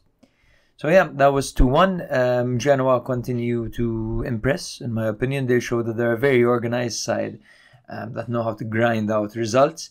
They've got many players with rockets in their pockets, man. Like, these shots from a distance are mental. Like Malinowski and Gudmundsson aren't 2 players that you'd expect to have standing over a free kick for Genoa, you know? Yeah. Like I can imagine that at Fiorentina, 2 players like that, you know what I mean? They're fantastic at set pieces. No, they're definitely one of my favorite teams to watch this season with the players that they have, and keep in mind, typically we see Junior Messias in this team as well. They have some fantastic pieces. Yeah, many weapons to choose from. It was an open game, action-packed. If you look at the shots on goal, Genoa had 7 and Lecce had 5. So in reality, it could have gone pretty much any other way. Possession stats were Lecce having slightly more possession with 51%. So this was a very entertaining game, full of action, and it could have gone any other way. But Gilardino's side sink D'Aversa's ship. Yeah, I was quite impressed by the way Lecce started the game. They were very offensive. They were really bringing the game to Genoa, and I think they were the better team in the opening stage. It was end-to-end, because I would say Genoa started quite aggressively too. I would say end-to-end stuff, almost negating the midfield over there, just literally box-to-box action. Regarding the standings for these guys, we've got Lecce in 14th with 21 points, while Genoa are in 11th with 28 points. Not bad for their return back to Serie A. Crazy. They are the Monza of this season. Yeah, that's a good point. Speaking of... what a transition. Monza 1, Sassuolo 0. Monza coming off a 3-0 loss to Empoli. Sassuolo didn't play Matchday 21. Their last feature was a 3-0 loss to Juve on Matchday 20. However, what they did do in the meantime is play a friendly against Virtus Verona, where they won 5-1 and Mulattieri scored a hat-trick. Nice one, bros. Previous encounter between these two teams was Sassuolo 0, Monza 1. Both sides would have hoped to be closer to the top half of the table than the bottom at this stage of the season. Neroverdi captain Domenico Berardi had knee surgery this week, with Jeremy, Vigna and Defrel not fully fit either, so Josh Doig made his debut from the start. Di Gregorio was back for Monza. Are you laughing at the guy called Jeremy? Yes, obviously. Okay. What a hilarious name. Jer Bear, like. The Jer Bear was out injured. It was a 3-4-2-1 formation for Monza with Di Gregorio on goal and a backline of Caldirola, Mari and D'Ambrosio. That's more like it. Churi out on the left, Birindelli out on the right, and the double pivot of Pessina and Akpro, Carboni and Colpani played behind the informed Dani Mota. 4-3-3 formation for Sassuolo, Consigli in goal, backline of Pedersen, Cesoldi, Ferrari and Boig. Torsvet, Henrique and Boloca formed the midfield three as Castillejo and Lauriante flanked Pinamonti. In the 21st minute, Mota opened the scoring through a header, proceeding to carry out his ne celebration. Yeah. However, the goal was chalked off due to him being offside in the build-up. Now, it was beyond fractional. Yeah. It could have been summed up as a pixel offside, to be honest. Think of the Moise Keane one earlier this season. Essentially, if it was a shoe size smaller, then it would have counted. Supremely harsh, and VAR in these scenarios, it pisses me off. Yeah.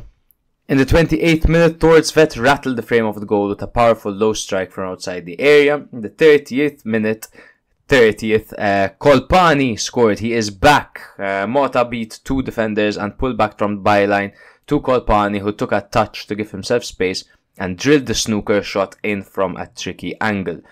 He had 6 goals in his opening 12 matches of the season, and now just went through a drought of 9 matches up until this very moment.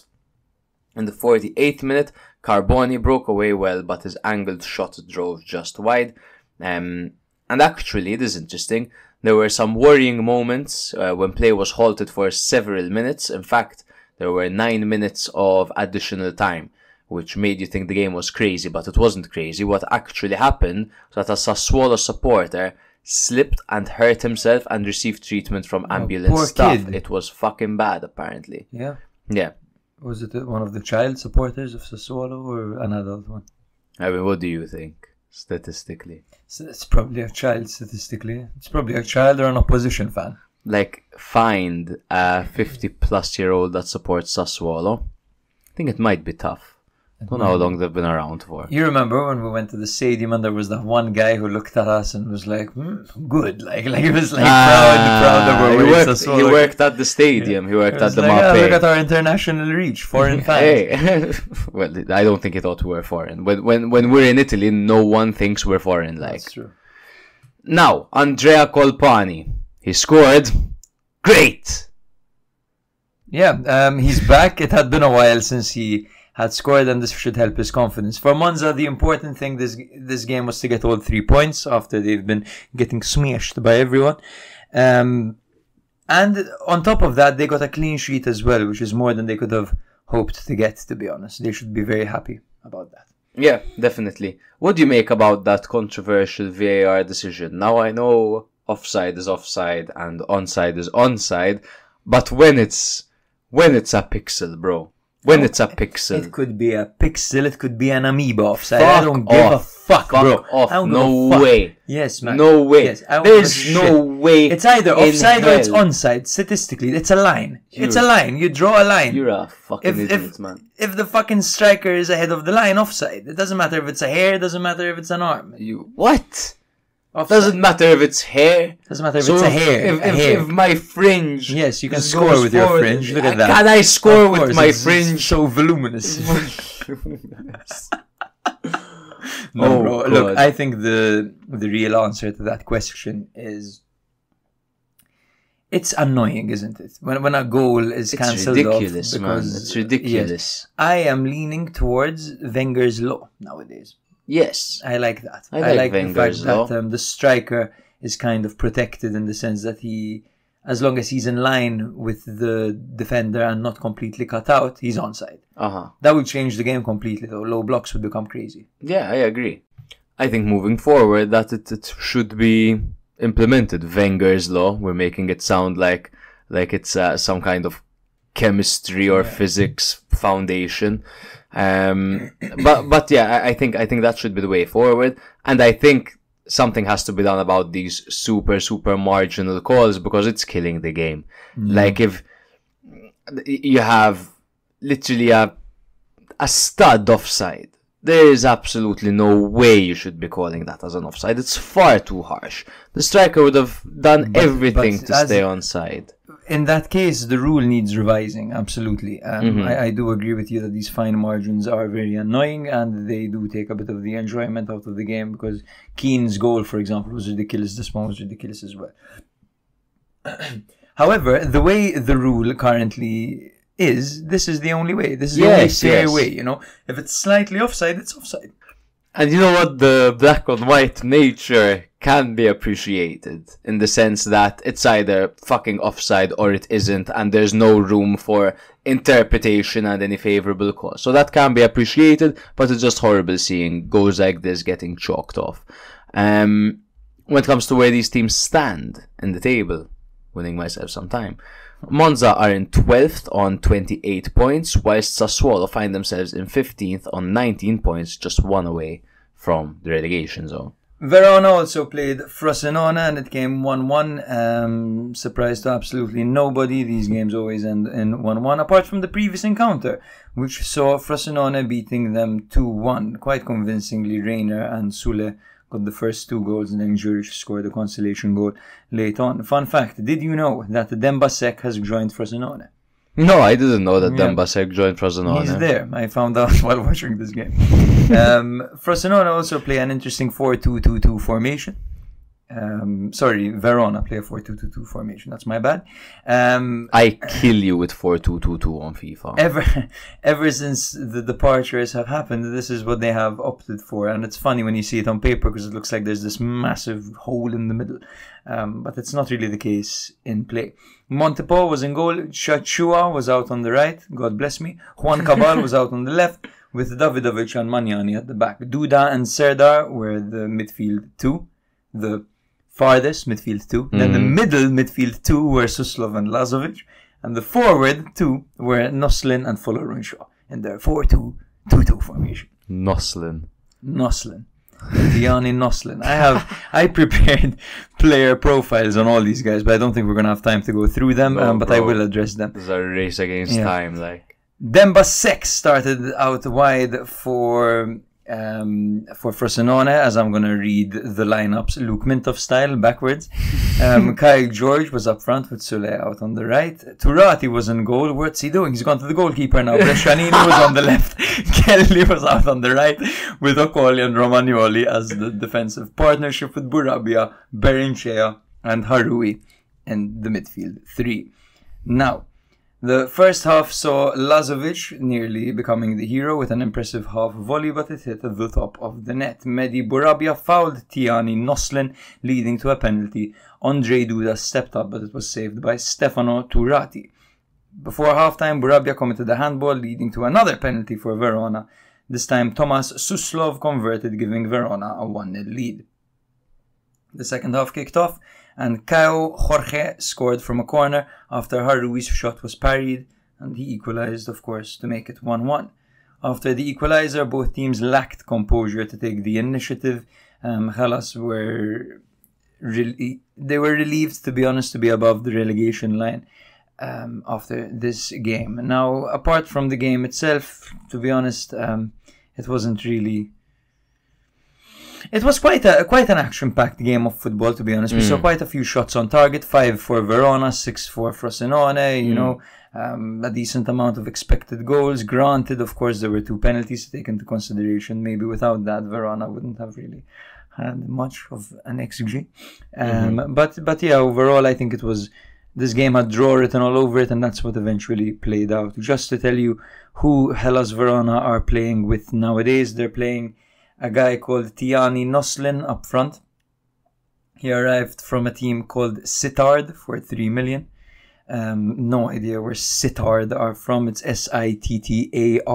I am not offending anyone. This is Sittard. It's a football team. It's Dutch. Well, his name's Tiani, so it makes absolute sense. Tiani Noslin from the Netherlands. They also got a guy called Elias Tavzan from the Netherlands too. You mean Elias? Elias. He joined from a team called Nijmegen.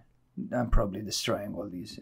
He's a former Rotterdam player, this guy. He joined for 500,000 euros.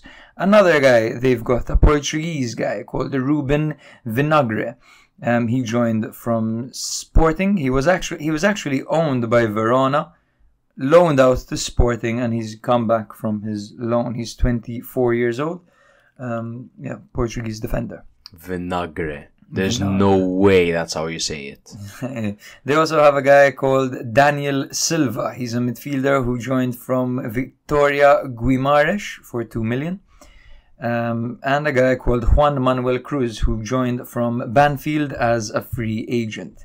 Now, Juan Manuel Cruz happens to be... One second, because my iPad is spazzing out. Mexican. He happens to be 24 years old, yes, and his market value is 400,000 euros. So it's safe to say that Hellas Verona aren't really... It seems that they've given up in trying to replace their key players, man. They're buying these young players in hope, I guess, to sell them from a profit in the future. But yeah.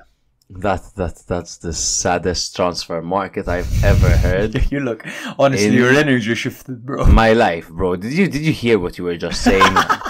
Players Verona are bringing in. This is Serie A. And they're bringing in who, bro? Tiani Noslin, bro. Tiani Noslin, and they're preparing for B. That's what Verona are doing.